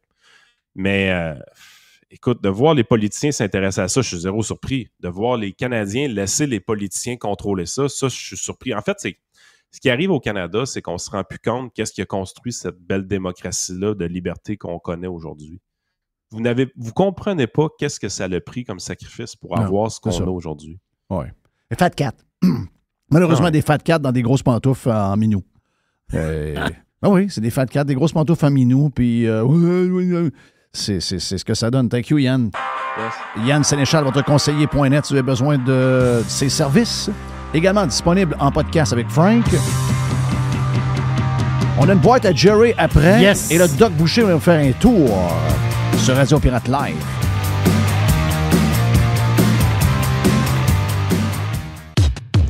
Radio Pirate. Radiopirate.com. Juste du bon stock. Every hour. Du bon stock. RadioPirate.com. Get pirate or get out. Hey, on a un autre placoteux qui s'en vient. Le Doc Boucher s'en vient. Très placoteux. Donc, beaucoup de placotage. Ça veut dire que la boîte, c'est une boîte express. Une petite boîte express. Hey, des affaires de hockey. Mon coach préféré, Oui. Daryl Sutter à Calgary. Ouais. C'est Pierre Lebrun qui s'appelle. Puis c'est Pierre Lebrun qui aurait sorti ça, qui c'est pas officiel encore, mais si Lebrun le dit, c'est que c'est vrai. Là. Oui. C'est que Sutter, c'est la fin. C'est terminé. Ben, regarde. Goodbye. Lui, il fallait qu'il fasse les playoffs. Là. Ben oui. Mais, Hey, Timé m'a dit, oui. j'ai hâte au prochain vestiaire. Ouais. Qu'est-ce que ça veut dire? Ça veut dire que dans le prochain vestiaire, il va avoir Laisse. Et parce qu'il y a une chose qui s'est passée. À un moment donné, il y a eu un pari entre Timé et Les. OK. Football? Football. Timé a fait 50 pièces. OK. Mais d'après Timé, je vais prendre ses paroles à lui, il y a eu un peu de misère à se faire payer. OK. La raison, c'est aussi simple que ça. Parce que Timé, je pense qu'il voulait être payé le lendemain. OK, ouais. Mais, parce que c'est le fun, quand tu gagnes un pari, c'est le fun de mettre de la pression sur la personne amicalement. Ouais. Tu mets un peu de pression pour dire « tu me payes-tu? » Oui. Tu vois le genre. Mais la fin, c'est que Les s'en allait en croisière. Puis Les, c'est un croisiériste. Ben oui, c'est quoi, c'est Bon, c'est ça. Fait que Les, il était comme occupé. Là. Il était occupé. Mais là, vu qu'il a perdu 50 pièces, Timé l'a relancé. Ouais, mais Timé essayait de le rejoindre, mais Les répondait jamais. Les répondait pas. Fait que c'est moi qui ai rejoint Les, puis j'ai dit Mais il a répondu, là. oui, ben bon, il m'a répondu tout de suite. OK. Après deux cling-ding, il a répondu. Là, j'ai dit quelqu'un veut te parler. Il dit qui? J'ai dit attends un peu. Là, c'est Timé. Timé qui a embarqué. Il devait être content. Là, il dit oui. Là, il dit on met 50 pièces pour la série Boston-Floride. Mais vu que je veux te redonner ton 50 pièces. Je vais prendre pour les Panthers. Je prends pour les Panthers. Et Les, il a dit go. Deal. Ouais. Là, il y a un autre 50. Et c'est Paul. Là, c'est pas, non, c'est pas juste le 50. Ah non, c'est... C'est que tu le dois à Timé. Oui, ça, c'est l'enfer. Timé, il est achalant. Ah, il est achalant. Ouais! Il est ouais. Il est mal commode. Ouais. Fait que moi, pour régler ça, j'ai invité Timé dans le vestiaire. On m'a dit que Timé, ici, la semaine passée, genre de réunion d'après-midi avec Gilles Parent. Ah oui. Alors, j'y étais pas. Non? On m'a dit que c'était spectaculaire. Là. Oh oui, ben là, on... Même que Jerry pouvait pas parler. Non, Jerry, il était en train de faire de quoi? Il avait de l'ouvrage à faire, puis il a pas réussi à la faire. Incapable de me Il concentrer. a tout perdu ses données. Ça jasait beaucoup. Non, non, c'est inimaginable. Non, mais les deux se sont Inimaginable. trouvés des amis en commun un moment donné, là. OK, Ils se sont ouais, mis à ouais. parler de ça. Yes. Donc, voilà. Donc, Pierre Lebrun nous annonce que Daryl Sutter... Daryl, ça va. Ben, va dire de quoi Huberdeau va être content. Là. Huberdeau. En ce moment, Huberdeau, il est en milieu de journée, là, il est chaud. Ben oui, il est chaud d'ail. Non, lui, Ouais, en ce moment, il est chaud. Il peut scraper sa carrière. Non, c'est sûr. Non, là, il va... fini le niaisage, là. Calgary a l'équipe pour faire les playoffs. Puis là... vieux bonhomme. Mais Daryl Sutter, je comprends, là. Le monde va dire « Ouais, il a déjà gagné la coupe à Los Angeles. » Non, vous ne comprenez pas la patente. Équipe bourrée. Vous ne comprenez pas l'histoire. Les Kings, il faut le dire, ça, c'est la pure histoire du sac à coach. Le sac à coach, il y a un paquet de coachs bizarres là-dedans. Tu mets la main, tu en sors un. Ce qui est arrivé, c'est que Terry Murray, qui coachait Los Angeles, OK, lui, il a bâti une équipe. Le frère de l'autre. Oui, c'est Ouais, ça. c'est le frère de Brian Murray. Brian Murray qui parle avec un fronton dans la bouche. C'est ça. Ça y a pris 3 ans à bâtir une équipe. Puis il était favori pour gagner la Coupe Stanley. Tellement favori qu'ils ont dit non, on va chercher la Coupe Stanley. On va la chercher. Ils ont ramassé 2 gars pendant l'été. En plus d'avoir une équipe pactée et une équipe montée par Murray. Ils sont allés chercher Simon Gagné puis un autre gars. L'autre gars, c'est une vedette, j'ai un blanc de mémoire. Là. Donc, équipe pactée et t'additionnes 2 stars. La saison commence à Los Angeles. Ils s'en vont pour la coupe, eux autres. Là. Ils ont l'équipe la plus forte de la Ligue nationale. Ça commence à travers. Ça commence de travers et ils arrivent au mois de novembre. Ils jouent une game ou 2 en haut de 500. Le DG à Los Angeles pogne les nerfs. Capote, je sais pas trop, il a pris un coup, je sais pas trop. Il s'est énervé. Il a manqué de patience. Il a manqué de patience. Laisse le gars. Il a sacré le coach dehors. C'est ça, mais laisse le gars aller au bout de son histoire. Ça veut dire, laisse le gars aller. Non, lui, il a paniqué. Il a mis Murray dehors. Qu'est-ce qu'il a fait? Il a pris le sac. Il a mis la main dedans. Il a brassé. Il a pogné une couette de cheveux. Il a tiré. C'est à Sutter qui a sorti. Ah oui. Il fallait qu'il mette un coach là. Il a pris n'importe quel bougnoule dans le fond du sac. Il a sorti Sutter. Il a mis Sutter là. Sutter a gagné la coupe. Ah oui, avec voyons. le pacté. T'aurais mis une chaise de bois en arrière du banc. Personne assis dessus. Il aurait gagné la coupe. Là. Ben oui. Allez voir le line-up de Los Angeles. Non, c'est malade. Fait que, moi, là, Sutter qui gagne la coupe, là, Sauter, c'est un imposteur. Oui. On le voit. C'est un salaud en plus. Il y a une Et parle-en à des gars francophones qui ont joué pour lui. Là. Exactement. C'est un anti-francophone pour vrai. Là. C'est un salaud. Lui. Voilà. Hey, les Panthers, ils sont drôles, les Panthers. Moi, je les aime beaucoup, là. Surtout qu'ils ont sorti Boston. Mais l'affaire, c'est que là, les Panthers, ils vont... Là, ils sont allés coucher où hier? Sont-tu allés à Toronto direct avec un sac avec des bobettes que le soigneur a trouvé? Ouais, je ne sais pas du tout. Ou bien ils sont allés à la maison? Ils sont allés à la maison prendre un petit break? D'après moi, ils sont allés à la maison. Oui. Pour se faire du... Ouais, 2 jours. Ça recommence quand, ça? Ouais, je regarde ça. Faut regarder ça. Ça commence mardi demain. Ben, c'est ça, patente. Là. Ça commence demain. Je pensais que c'était jeudi. Parce qu'à soir, il y a une game. La Oui. dernière game de l'année, Rangers qui sont au New Jersey, Oui. je pense. Ils sont allés à Toronto. Ouais, d'après moi, c'est certainement. Parce que ça commence à Toronto, là. Mon feeling, c'est d'amener un petit sac au cas. Oui, comprends. oui, je comprends. Tu sais? Oh, oui. Ouais. Mais ce qui est drôle, c'est qu'en Floride, ils veulent réserver les billets, les Panthers, parce que là, les billets sont en vente pour Et les si, games. qu'il y a du monde de Toronto, là. Non, attends un peu.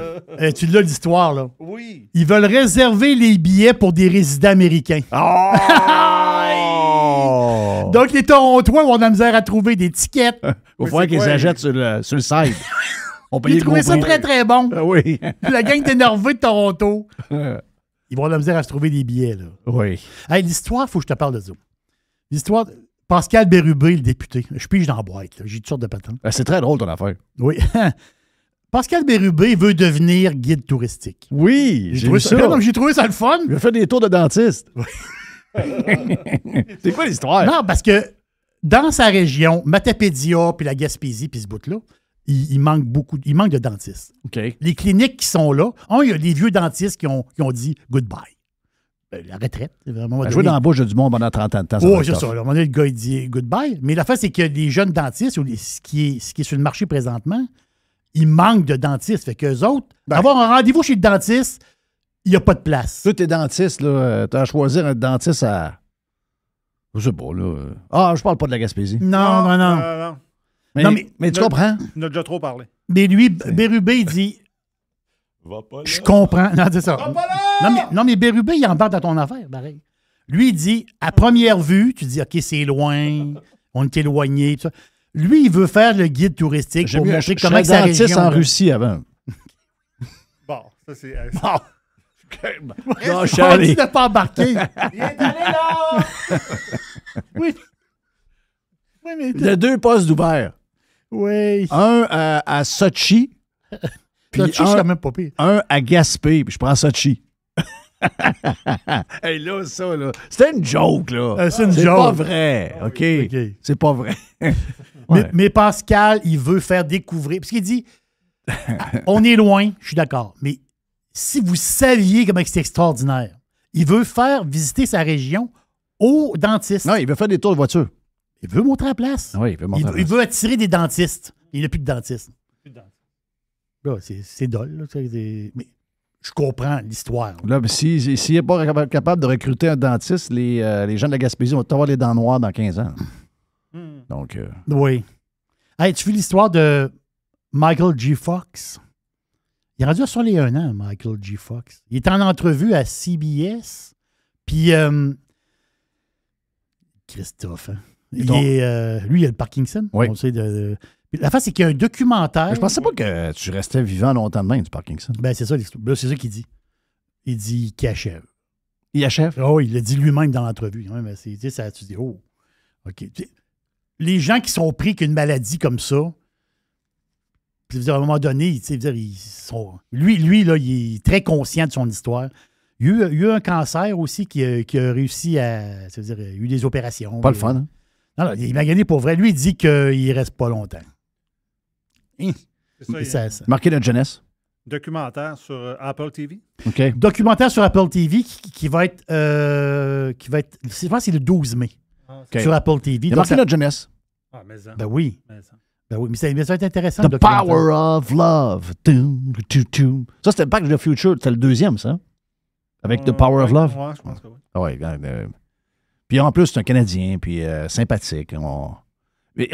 L'Alzheimer et le Parkinson, nos enfants en auront pas. Là. Les nouvelles affaires qu'ils ont trouvées là, Oui. nos enfants en auront pas. C'est-tu ce que je souhaite à Michael J. Fox? Ouais. Que les Maple Leafs gagnent la Coupe. Oui, C'est un gros fan des Michael Leafs. J. Fox est un méga fan de OK. hockey et des Maple Leafs, c'est vrai. Très vrai. Et une petite vite pour finir? Une petite idée pour finir. Est-ce que ça. Je sais que tu. Je pense que ça fait 4-5 fois que tu m'en parles. Là. Tu vas acheter un casse-croûte avec moi. Là. Oui. Et moi, je t'ai dit, c'est intéressant. Qui va travailler samedi? Là, tu as dit, c'est toi, Jerry, qui travaille samedi. Samedi soir. Samedi et dimanche. Ben oui. Non, samedi soir et dimanche midi. Oui, dimanche midi. OK, ça fait. Gros, c'est très payant. Mais toi, pendant ce temps-là, tu fais quoi? De l'appel? Hein? Oui. OK, OK, c'est ça, juste avant. Non, toi, tu fais le stationnement. Oui. Oh oui, c'est vrai, comme le monsieur. Oui. Ouais. Ouais, mais il y a un gros. Je dis casse-croûte. C'est pas un gros. C'est un énorme casse-croûte. Si on peut appeler ça le casse-croûte. Ça tente-tu d'acheter Subway? Pas un Subway. Non, mais Subway est à vendre depuis 2 mois. Ah ouais? Personne Subway, n'achète. la chaîne. Non, mais personne ne veut l'acheter. Ouais. C'est quoi l'histoire? Ben, l'affaire, c'est que ils pensent que ça voudrait aux alentours de 10 milliards. Ils ont commencé à 16-17 milliards. Ils n'arrêtent pas de baisser. Oui, ils baissent, c'est ça. Mais l'affaire, c'est que JP Morgan est sur le dossier. Eux autres, ils disent amène 5 milliards, puis l'autre 5 milliards, on va te trouver du financement. C'est sûr qu'avec les taux d'intérêt, je ne sais pas trop le montage financier, mais c'est ça. Ils cherchent Parce les que investisseurs. toutes les Subway appartiennent à des franchisés. Oui, Il doit y avoir une coupe de corpo là-dedans, mais pas bien, bien. pas bien, bien. Et tu prends tout ton stock d'eux autres. Donc, c'est le même que ça marche. Voilà. Oui, mais ils font du cash. Là. Ben oui, je sais qu'ils font du Et cash. Quand tu regardes les chiffres, ils font du cash. Mais il y a beaucoup de compétition dans le sous-marin. Hein? Jersey Mike. Ça joue du coude. Jersey Mike joue beaucoup. Là, la gang de Burger King qui ont acheté Fire de je sais pas trop Oui. quoi. Là. Subway, là, ils ont fermé 571 restaurants aux États-Unis seulement. 571 Il y en avait bien trop. en 2022. N'importe où. En 2021, c'est 1000. En 2020, c'est 1700. Ouais. Donc, Ouh. le trend n'est pas bon. En ce moment, le trend n'est pas bon. C'est pour ça. C'est pour ça. Moi, je pense que c'est juste ça. Le problème, il est là. Vas-tu en avoir un autre 2000 l'année prochaine? Vas-tu Oui. en avoir 2600 l'année d'après? Il y en avait trop. Des Subway, à tous les garages. Arrêtez, là. En ce moment, Subway, avec la perte, comme je t'ai dit des dernières années, là, recule. Là. La fermeture de restaurants, en ce moment même, sont au niveau de 2016 OK. en nombre de restaurants. Ouais. Donc, ils disent qu'en ce moment, c'est correct. Parce qu'on sont comme... Ouais. Mais là, il y a un faut genre que de ça- nettoyage qui a été fait, là. Dans le sens que... Mais ça se peut-tu qu'aux États-Unis, ils se font rentrer dedans par des places comme Wawa, qui font des. Ah, des Wawa, sandwichs? ils font des... Wawa, toutes ces places-là. Tu sais, là. parce que même dans les Wawa, tu peux-tu faire ton Tu propre peux- sandwich? Ton propre sandwich. Oh Ils font, oui. OK. Oh oui. À toi, là. Mais tu sais, mais le gros joueur, c'est Jersey Mike. là. Oh, oui. À vous, Alain. Oh oui. Tu sais, Puis les Cuisinants, c'est-tu fort aux États? pas bien, bien. Non, on n'a pas beaucoup. Non. On n'en voit pas beaucoup. Non. La gang que Burger King a acheté avec Tim Hortons de Fire, quelque chose, Jerry, j'ai oublié le nom. Là. Fire Sub. Hein? Firehouse. C'est ça, Firehouse. Ouais. C'est ça, exact, Firehouse. Qui a acheté ça, tu dis? Burger King et OK. Tim Hortons. Tu te rappelles? Tu sais, c'est toi qui m'en as parlé. Oui, mais dans le sous-marin, ça, la face, c'est de la guerre du sous-marin. Ah non, c'est... Écoute, moi, en Floride, là... Subway, ils se font brasser. Bon. En Floride, là... Jimmy Subway, ça fait... Rapport qualité-prix, là, c'est... Ben oui, c'est oui, correct. c'est parfait. Jersey Mike coche à part. Puis, moi, j'aime ceux du Publix. Donc, Publix, très bon produit. C'est les Publix, tu vas manger, tu vas au comptoir, te faire un... Avec du boar's head, là, la viande de qualité, pas d'hormones, tout. c'est Là. ça. Ouais, Ça, c'est- la dinde? Toutes les viandes, C'est c'est ça, boar's c'est head. ça, ouais. Toute la gang. Ah, ok, toute ok, la ok. gang. toute Comme la le gang. menu bleu du Maxi. Là. Tu sais, les affaires pas de sel, les affaires clean. Là. Vraiment de la belle viande. Là. Oh oui. C'est ça. Je connais moins un peu, mais... Et, oui. Jimmy John's, c'est une grosse chaîne aussi. je pense. Oui, ben, mais-en. Non, mais-en, J'ai beaucoup. toute la liste devant moi des Oui. chaînes de sous-marins. Ben non, c'est un marché. Il y en a qui vont dire, ouais, mais dans le burger, c'est pareil. Ouais, oui, c'est vrai. Mais énormément de compétition là-dedans. Thank you, man. Yes. On est prêt pour le genre de Doc Boucher qui est dans la porte, qui veut venir nous jaser. Il me dit, on va parler du gros à l'écolo. Oh boy. C'est toi, là. Ça risque d'être le fun. On vient. Radio Pirate. Radio Pirate. Jeff Fillion. .com. Fresh 100%. 100% pirate. Le Doc Boucher, le Doc Yes, Boucher. Bon, avant d'aller à ton sujet du jour, je veux te questionner en tant que... Toi, tu dois savoir en tant que gars qui se spécialise dans les gros et toutes les patentes de même. Oui. Tu dois voir... Toi, quand il arrive quelqu'un, là, tu es capable de voir homme-femme. Oui. OK. Monsieur, madame. Monsieur, madame. Oui. En passant, c'est quelle gang que... On va avoir une porte-parole pour le Festival des harmonies et des orchestres symphoniques. Je ne sais pas c'est quoi.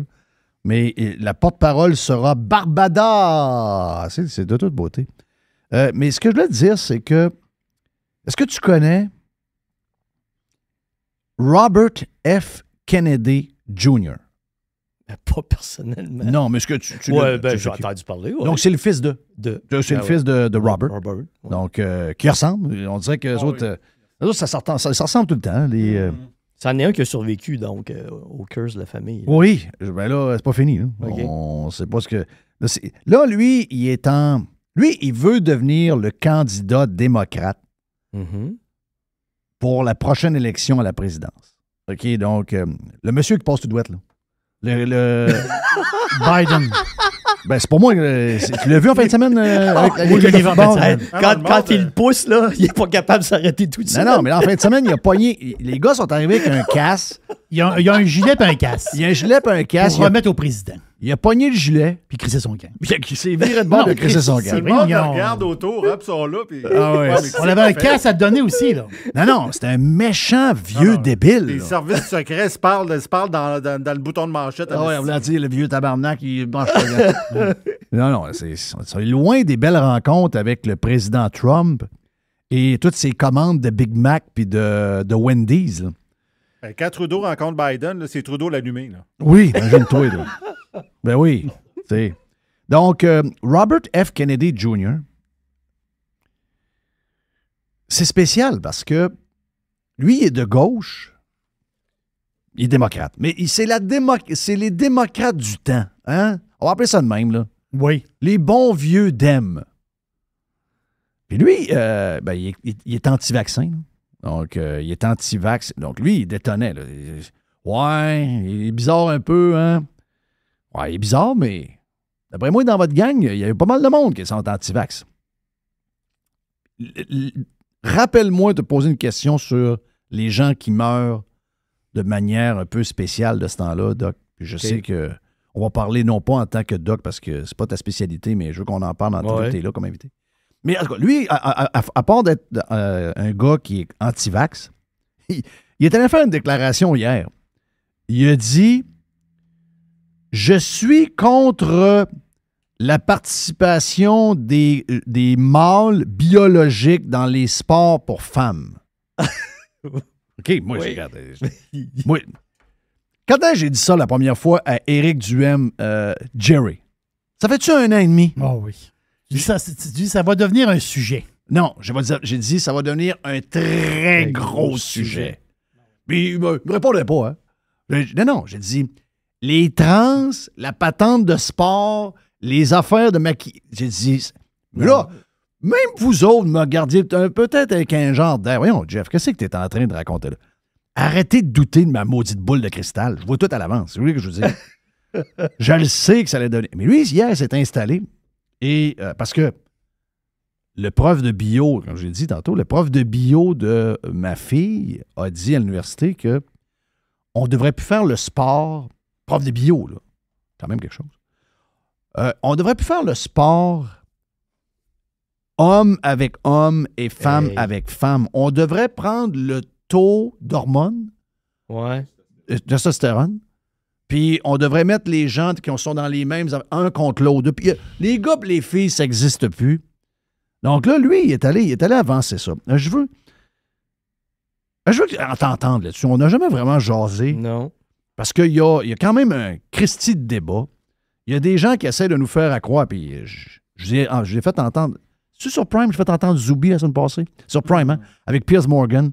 Puis la fille qui était là, puis la fille, elle veut faire plaisir à tout le monde. La fille est co-animatrice de Piers Morgan, puis elle est en Grande-Bretagne, puis elle dit, ben voyons, Zoubi, voyons donc, Lui, il dit, ben non, un gars, c'est un gars. Il a bien beau dire, à un moment donné, je m'habille en robe. Ou encore, je me fais opérer pour plus avoir de pénis. Puis là, ben, je suis une fille, puis je fais des annonces de Bud Light, etc. Il dit, tu seras toujours un homme, pareil. Elle dit, ben non, tu comprends rien, c'est pas de même que ça marche, c'est comment on prétend être. Non, mais lui, il dit, moi, biologiquement, il dit, tu seras toujours un homme. Qu'est-ce qui est dur à comprendre pour les défenseurs des trans? Puis je suis très surpris de voir le nombre de femmes, d'ailleurs. Ça leur dérange pas de voir des gars de 6 pieds 2 arriver puis prêts à défoncer à la face de leur fille de 5 et 7. J'ai de la misère un peu avec ça, là. Qu'est-ce qui est si dur à comprendre? C'est-tu religieux, cette patente-là? Qu'est-ce qui fait que les gens deviennent de même? Ben, les gens veulent faire partie de la gang. Tu sais, la base, là, c'est beaucoup ça, hein? On veut faire partie de la gang, on veut bien paraître, c'est la nouvelle pensée magique, c'est les mais croyances. Mais Doc, tout le monde que je rencontre pense comme ça. Ben oui, je sais. Il y a juste une gang qui vont à TV puis qui écrivent dans le journal. Il y a juste eux autres qui pensent ça. Je sais. Si, mettons, je rencontre au hasard 100 personnes, on va hier au rempart, on s'assoit dans une section puis on joue avec du monde. Bon, on va dire, voyons, Chris, on fout. Ta biologie détermine une masse musculaire différente. Bon. À la base, un homme va avoir une masse musculaire plus grande que la femme, il va être plus efficace, il va être plus fort, il va être plus puissant. Un combat de UFC, le gars peut tuer la femme. Ben oui, carrément. Carrément. Fait qu'il faut que tu aies des catégories. T'as pas le choix. Tu fais de la boxe, on parle de la boxe. Je fais 5 et 6, 165 livres. J'irai jamais me battre contre un gars de 230 livres. Là, non. Qui est musclé. Il va me faire tuer d'une claque. T'as bien beau être en shape. Beau être en shape, va te faire tuer. Me fait tuer d'une claque. Donc, tu as des catégories. Mais à la base, biologiquement, homme-femme, ça se distingue très, très, très facilement. Ben oui. Félicitations en passant à Paul Stanley. Oui. Les gars de Kiss, des fois, ils m'énervent un peu, là, surtout pendant la COVID, surtout Gene Simmons. Les gars de Kiss qui sont backés par des tapes à tour de bras. Ça fait genre...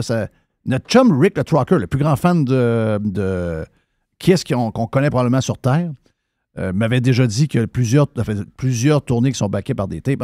Anyway, je les aime pareil. J'aime Paul Stanley. Gene m'énerve un peu sur ces histoires, mais Paul Stanley a fait un genre de... Je ne sais pas d'où ça vient, là, mais c'est spécial. Il a fait un genre de post en fin de semaine. Je ne sais pas si c'était Facebook ou Twitter. Moi, j'ai vu sur Twitter. Et il y avait une photo de son texte. Et là, Dee Snider, le gars de Twister Sister, le chanteur, le gars qui s'habille un peu comme Barbada. C'est vrai. Lui, il est en avant de son temps, monsieur, madame. Ouais. Ouais. Mais là, Dee, je suis d'accord avec ça. Let's do it, Paul. Yeah, Paul. Dee Snider, c'est pas mon chum parce que lui, c'est un anti-Trump mur à mur. Mais lui, il dit toutes les histoires là, des femmes, des mères qui veulent essayer d'influencer. Les enfants, là, ils savent pas trop ce qu'ils sont. Des fois, ils vont jouer avec des poupées. Le petit gars va jouer avec des poupées. La petite fille, elle va vouloir être un cowboy. Elle s'habille avec des jeans. Ben, elle s'habille... Oh oui, c'est des enfants qui s'amusent. C'est des enfants. Ils ne se passent pas ces affaires-là. Là. Puis lui, ben, il dit, laissez les enfants tranquilles. Laissez les enfants tranquilles. Puis quand ils sont adultes, il dit que quelqu'un plus tard, ben, comme on dit nous autres, tu sais, Mike de White, là, Michel Blanc. Non, c'est Michel Leblanc. Non, Michel Blanc. C'est Michel Blanc. Mais pourquoi tu l'appelles Mike de White? Donc, c'est Mike White. Oui, c'est Mike White. OK, je pensais que c'était Michel Leblanc. C'est Michel Blanc? Moi, c'est Mr. White. Toi, c'est Mr. White. OK, toi, c'est Mr. White. Oui, il ne faut pas mélanger tout. Mais, tu sais, quelqu'un, ou Russell. Oh, oui. Russell qui est devenu Aurore. On fait ça à 55 ans. D'après moi, là, dans leur tête, là, ils sont pas mal. Mais à 9 ans, là. Non. Tu sais, Elon Musk lui dit que si une mère pousse son petit gars à devenir fille à 9 ans, la mère doit être en prison à vie. Pas bien pareil. Il va pas par quatre chemins. Non, mais les enfants, avoue que les enfants, faut pas que tu joues avec ça, là. Non. Faut pas que tu mêles. Tu les laisses évoluer. T'essayes pas de leur imposer tes croyances. Ben voilà. Mais c'est parce que j'ai pensé un peu à Barbada puis les histoires d'un classe puis dans les bibliothèques avec les enfants. C'est un peu de ça qu'ils parlent. C'est de laisser une free zone aux enfants d'explorer eux-mêmes le monde dans lequel ils ont à trouver qui ils sont puis qu'est-ce qu'ils vont devenir. C'est par l'environnement qui est alentour d'eux autres. Mais si la bonne femme est à côté puis on met-tu une petite robe à matin? Comme des années 1800. Le lendemain matin encore, on met-tu une petite robe? On va le faire des lulus. Ben oui. Chris, c'est sûr que le kid va être complètement fucké. Là. Tu veux sexualiser les enfants, puis ils sont pas là dans Un enfant, il n'y a pas de Non. sexualité. Non, là. mais si une mère veut faire ça, qu'elle se fasse venir en Chine, là, une genre de. Une poupée. Les poupées, là. L'avocat poupée qui robot. fourrait une poupée. Une poupée gonflable, enfant? là. Ouais, une poupée enfant. Elle le fera. Non, mais je pense que tu peux pas faire venir une poupée enfant. Ben, ce que j'ai pu voir, ça a marché. Ça a marché? Ben, il a marché. Ça a marché, le gars. OK. L'avocat, il a réussi. Ouais. Il a réussi à voir. Ben oui, c'était très louche, ça. C'était très, très, très, très louche. Oui, ça, c'est très, très louche. Très louche. Hey, autre question. On arrive à ton affaire. Ouais, si, c'est pas Je vole le ton stress, temps un peu. Je vole le ton temps un peu. Amuse-toi. Je sais que c'est complexe comme sujet, là. Mais le nombre de gens qui décèdent de manière... C'est toujours la même phrase. Décéder subitement. On a beaucoup, là, des sportifs. Beaucoup d'hommes entre 30 et 50 ans. Mhm. Là, c'est un des plus grands chefs australiens. C'est le chum de tous les gros chefs qu'on voit à la Food Network, les méga stars. Là. Gordon Ramsay, c'est un de chums. Là. Lui, c'est une méga star en Australie. OK? Mort chez eux. Bang! Je pense qu'il a 46 ans de mémoire. As-tu vu cette histoire-là, Jerry? Non, j'ai pas vu ça. Oui. Décédé hier. Là. Ouais. Hier. Tu l'as C'est vu, quoi, Mr. White? AVC, maladie cardiaque? Subitement. Ouais, mais la conséquence, tu sais. Là, on n'a pas, on n'a pas la patente encore. OK, on l'a pas la patente, OK.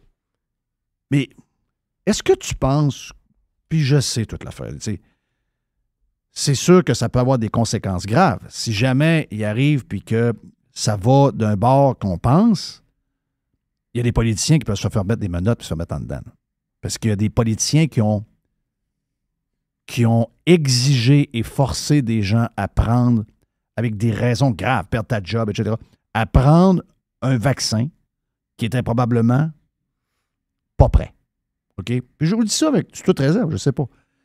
Mais le nombre de personnes qu'on le voit, on n'a jamais vu ça autant. Là. Puis, tu sais, dans notre groupe, là, souvent, là, Jerry, on s'envoie des affaires. Ah, un autre. Ah, un autre. Il y en a beaucoup. Un par jour. Un par jour. Est-ce que c'est possible qu'un jour, on ait une étude approfondie Ça s'en vient. sur les vaccins qu'on a mis à gros volume? Ça s'en vient. Tu penses que ça s'en vient? Je sais que ça s'en vient. Tu sais? Ça, c'est en train de se faire. Ah oui? Oh oui, parce qu'il y a beaucoup de gens spécialisés en biologie qui disent écoute, puis comme je me positionne encore, c'est pas ma spécialité. Non, je sais. Je vais vous dire ce que j'ai entendu de d'autres spécialistes avec les limites que j'ai. Le vaccin ARN, c'est une nouvelle façon de traiter les infections. Parce que normalement, c'est que Le vaccin ARN, de ce que je comprends, c'est le vaccin qui risque de solutionner le cancer.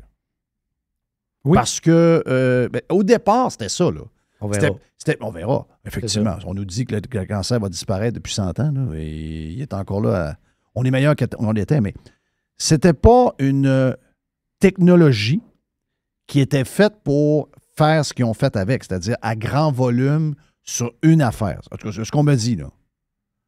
Oui. Ben, mettons, je te positionne ça, c'est que chaque cellule devient son propre défenseur. C'est plus le système immunitaire, de la manière que je l'ai compris. Oui. C'est plus le système immunitaire lui-même Non. que tu stimules avec, Avec le le virus. désactivé qui fait que ton système immunitaire ça apprend à se battre contre la bébite. C'est OK? c'est comme un vaccin qui déprogramme ton système puis Oui. qui le programme à faire face à ce qui s'en vient. Bon. Les biologistes disent, à court terme, on sait que le vaccin n'était pas dangereux à court terme. Tu as à te faire vacciner, le taux de risque que tu meurs suite au vaccin, il n'est pas énorme. Mais les inquiétudes qu'ils ont, c'est le long terme maintenant. Parce qu'ils disent, on n'a aucune étude à l'heure actuelle Oui. qui nous indique qu'est-ce qui va se passer à long terme. Et ce que tu parles, le fait d'avoir des morts subites et des choses, c'est des choses qui commencent à s'observer. Et les scientifiques veulent Surtout vraiment... les hommes. Oui, les scientifiques veulent vraiment aller observer ça, ce qui va se passer. Les questions, c'est dans 15 ans, 20 ans, est-ce qu'on va développer des cancers? Ils ne sont plus là, les salauds qui nous ont forcé ça. Les salauds ne sont plus là. Puis les biologistes, ce que j'ai entendu, disent ça, c'est pas un vaccin. Non. Parce que ça n'a pas traité le problème. Vous comprenez? Je ne sais pas si vous vous souvenez, mais on a eu le vaccin, mais ça n'a pas diminué la présence. Non. On nous a dit que ça va éliminer le... Même on dirait que les vaccins ont motivé Omicron. On dirait qu'ils collaient sur le monde qui était vacciné, Omicron. Et bon, l'autre chose que j'ai entendu dire, c'est que le vaccin favorisait l'émergence de sous-variants. Bon, voilà. D'accord, regarde. Ouais. Encore une fois. Encore une fois, à avec voir. toutes les limites que je t'ai. Mais je suis content de savoir ça, mais c'est le silence pareil. Je connais la game, là, qu'il y a beaucoup de gens qui font semblant qu'il n'y ait rien arrivé parce que si on fait, mettons, on va à l'envers, puis on regarde tout ce qu'ils nous ont raconté, puis tout ce qui est arrivé, ils ont l'air une gang de caves.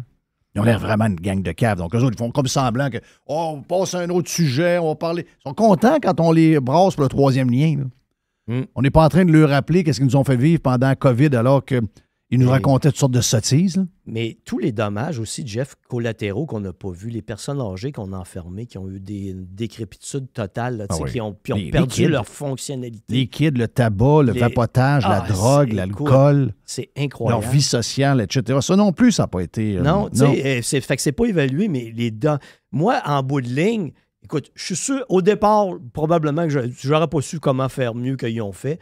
Mais là, tu regardes ça et tu te dis, hey, 5-6 mois après, il aurait commencé, il aurait fallu qu'il allume. Les dommages collatéraux sont énormes. C'est épouvantable. Ben oui. Mais les pharmaceutiques se laisseront pas faire. Là. Non, je pense pas. Mais écoute, ils ont fait leur possible. On ne peut pas revenir contre les pharmaceutiques. Là. Non. Hey, Christophe, Johnson & Johnson a donné, je pense, c'est 9 milliards à 60 000 personnes pour la poudre de bébé. Là. OK. 60 000 personnes. Oui. 9 milliards. OK. Là, le vaccin, c'est pas mal de monde. Là. Mais tu sais, les pharmaceutiques, là, je vous fais. Des vaccins, c'est tu mets accompagné sur le cul. Il faut qu'ils déclarent. Ils sont rayés de la carte. Là. Mais aussi de gérer. Ça n'arrivera pas. Tu comprends qu'il y a des instances qui ont approuvé ce médicament-là avant. Là. Tu sais, les pharmaceutiques, il a fallu qu'ils présentent des preuves. FDA, tout etc. ça, ça a été approuvé. C'est pas accompagnie pharmaceutique. Mais il n'y aura pas de gars avec des menottes. Non, ça arrivera impossible. Il y a trop de cash. Oui. Mais c'est quand même louche qui arrive. Là. Sérieux, c'est très, très louche. Ça.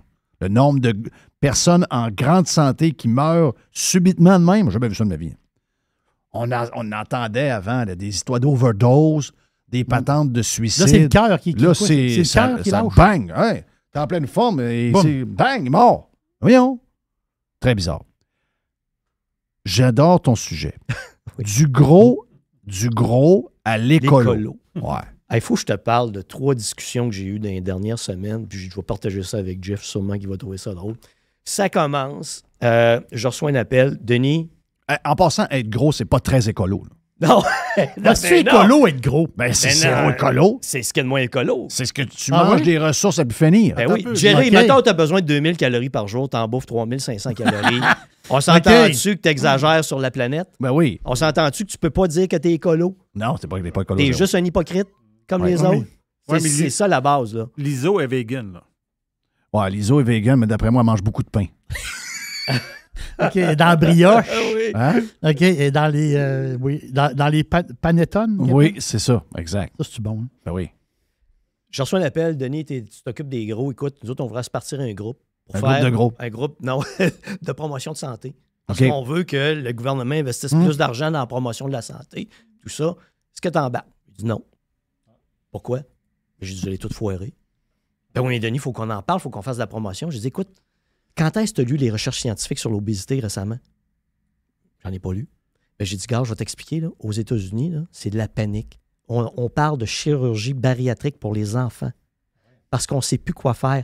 Les thérapies comportementales, les programmes de promotion de santé, ils foirent un après l'autre. Oui. Et toi, tu penses que tu vas arriver avec ta grande théorie de « Ah, moi, je suis le Calinos, on va en parler, puis on va faire ci, on va faire ça, ça va changer de quoi que ce soit. » Ça ne change rien. On est dans la marde jusqu'au cou. Fait que j'ai dit, moi, je ne veux pas avoir l'air du con qui embarque là-dedans, qu'il sait déjà que c'est fini. Ça ne marchera pas, là. Que ça ne marchera pas.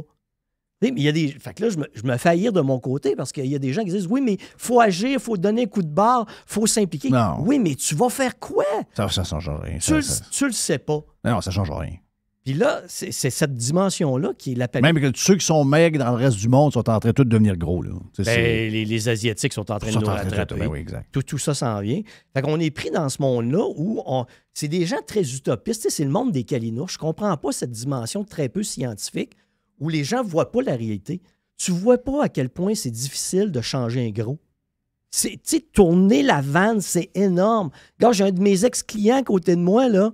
J'ai bien dit ex-client à côté de moi parce qu'il avait maigri puis il a tout repris. Mais c'est la réalité. C'est comme ça. Et fait que là, dans mon domaine, je me fais haïr parce que j'ai l'air du gars qui dit, ben faisons rien, laissons les choses tomber. Non, mais présente-moi quelque chose qu'on peut mesurer scientifiquement. Ouais. L'autre chose qui nous amène aux écolos, je fais un souper. Et là, au souper, Denis, toi, qu'est-ce que tu fais pour l'environnement? Ah, c'est bon. Et là, j'ai dit, ma première réponse, j'ai dit, poliment, ça ressemble, va chier. Parce que j'ai dit, j'en fais autant que toi. Moi, j'ai fait du bobcat en fin de semaine. Bon. Non, ça, c'est pas green. Ça, c'est pas green. Ah ouais, regarde. Puis de la scie mécanique. Hein? T'as bien fait. Ben regarde, Jeff. Électrique, j'imagine? On avait deux. T'es deux. J'ai la Milwaukee, puis j'ai la Husqvarna aussi. Pour la grosse job. Oui. Je lui demande combien de calories tu dépenses par jour. Pas personnellement. Nous autres, là, mettons qu'on dépense en moyenne ici 2000 calories par jour. Oui. Pour nous déplacer, pour nous chauffer, pour vaquer à nos activités quotidiennes, combien de calories par jour on dépense? 196 000. 196 000 calories par jour. Parce que chauffer ta maison, moi j'ai tout transféré 100 calories. Là. OK, oui. C'est ça. T'as chauffé, OK. Oui. T'as chauffé ta maison, t'as chauffé ton poêle, Oui. Oh, oui. T'as branché ton affaire, t'as déplacé ton véhicule. C'est 300 gigajoules, 300 milliards de joules par individu par année. Si je transfère 100 calories, je divise ça par 365 jours, c'est 196 000 calories. Fait que j'ai dit, toi, là, t'as beau dire que mais qu'est-ce que tu fais pour l'environnement, Denis? C'est ça. Tu feras jamais mieux que moi. Tu comprends? Le seul moyen que tu as de faire mieux pour l'environnement, c'est de mourir. Tu dépenseras plus rien. Oui. On va franchir le 8 Donnez pas le... c'est quoi, on marque bien, là, si. Mais on va franchir le 8 milliards d'individus sur la planète.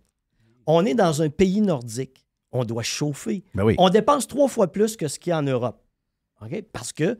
Il fait fret. Il fait fret au Canada. On n'a pas le choix. Il faut se chauffer. On sait on est au mois de mai, bon gel. Ben c'est ça. Tu as 60 de l'énergie qui provient du pétrole. Qu'est-ce que tu fais s'il n'y a plus de pétrole? On creve tous. Il y a tous ces changements-là que les gens veulent, sans réflexion scientifique, sans manière des croyances. Oui. Des croyances stupides. On m'envoie, mon troisième sujet, on m'envoie un projet. Denis, nous autres, ce qu'on veut, là, c'est faire pédaler les gens puis brancher ça pour produire de l'énergie. Est-ce que ça a du sens? Ouais. J'ai dit, on se fait-tu d'un calcul? Le petit gros standard, si tu le mets sur un vélo, là, il est capable de pédaler 100 watts pendant 1 heure. Ça veut dire qu'il est capable de tenir une ampoule allumée pendant 1 heure seulement. Ouais. Si tu branches tout le monde sur la planète en train de pédaler, tu vas fournir 4 centièmes des besoins en énergie.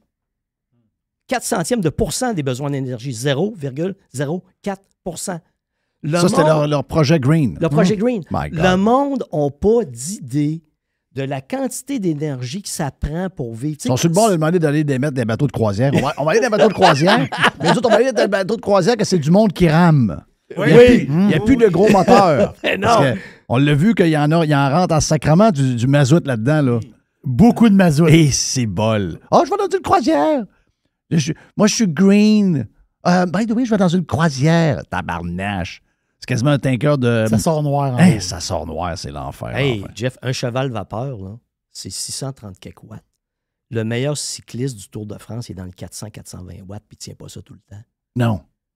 T'entends-tu la démesure, comment les Ben gens oui, mais on pourrait comprennent mettre tous les cyclistes à produire de l'énergie. Mais c'est ridicule. Alors, on c'est incroyable. T'arrives à des discussions ridicules de C'est même. l'enfer, c'est épouvantable. Hey, c'est le fun d'être avec toi, Doc. Salut tout le monde. Doc, on t'écoute où? DenisBoucher.com. Yes, et un peu partout sur les réseaux sociaux, entre autres.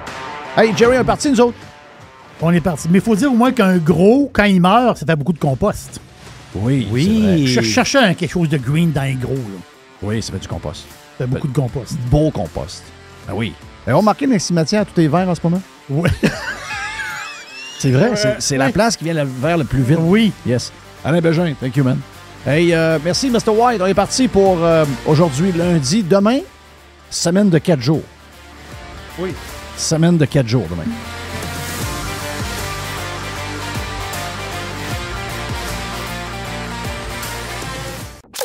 This is going to give you the energy to go on. Radio Pirate.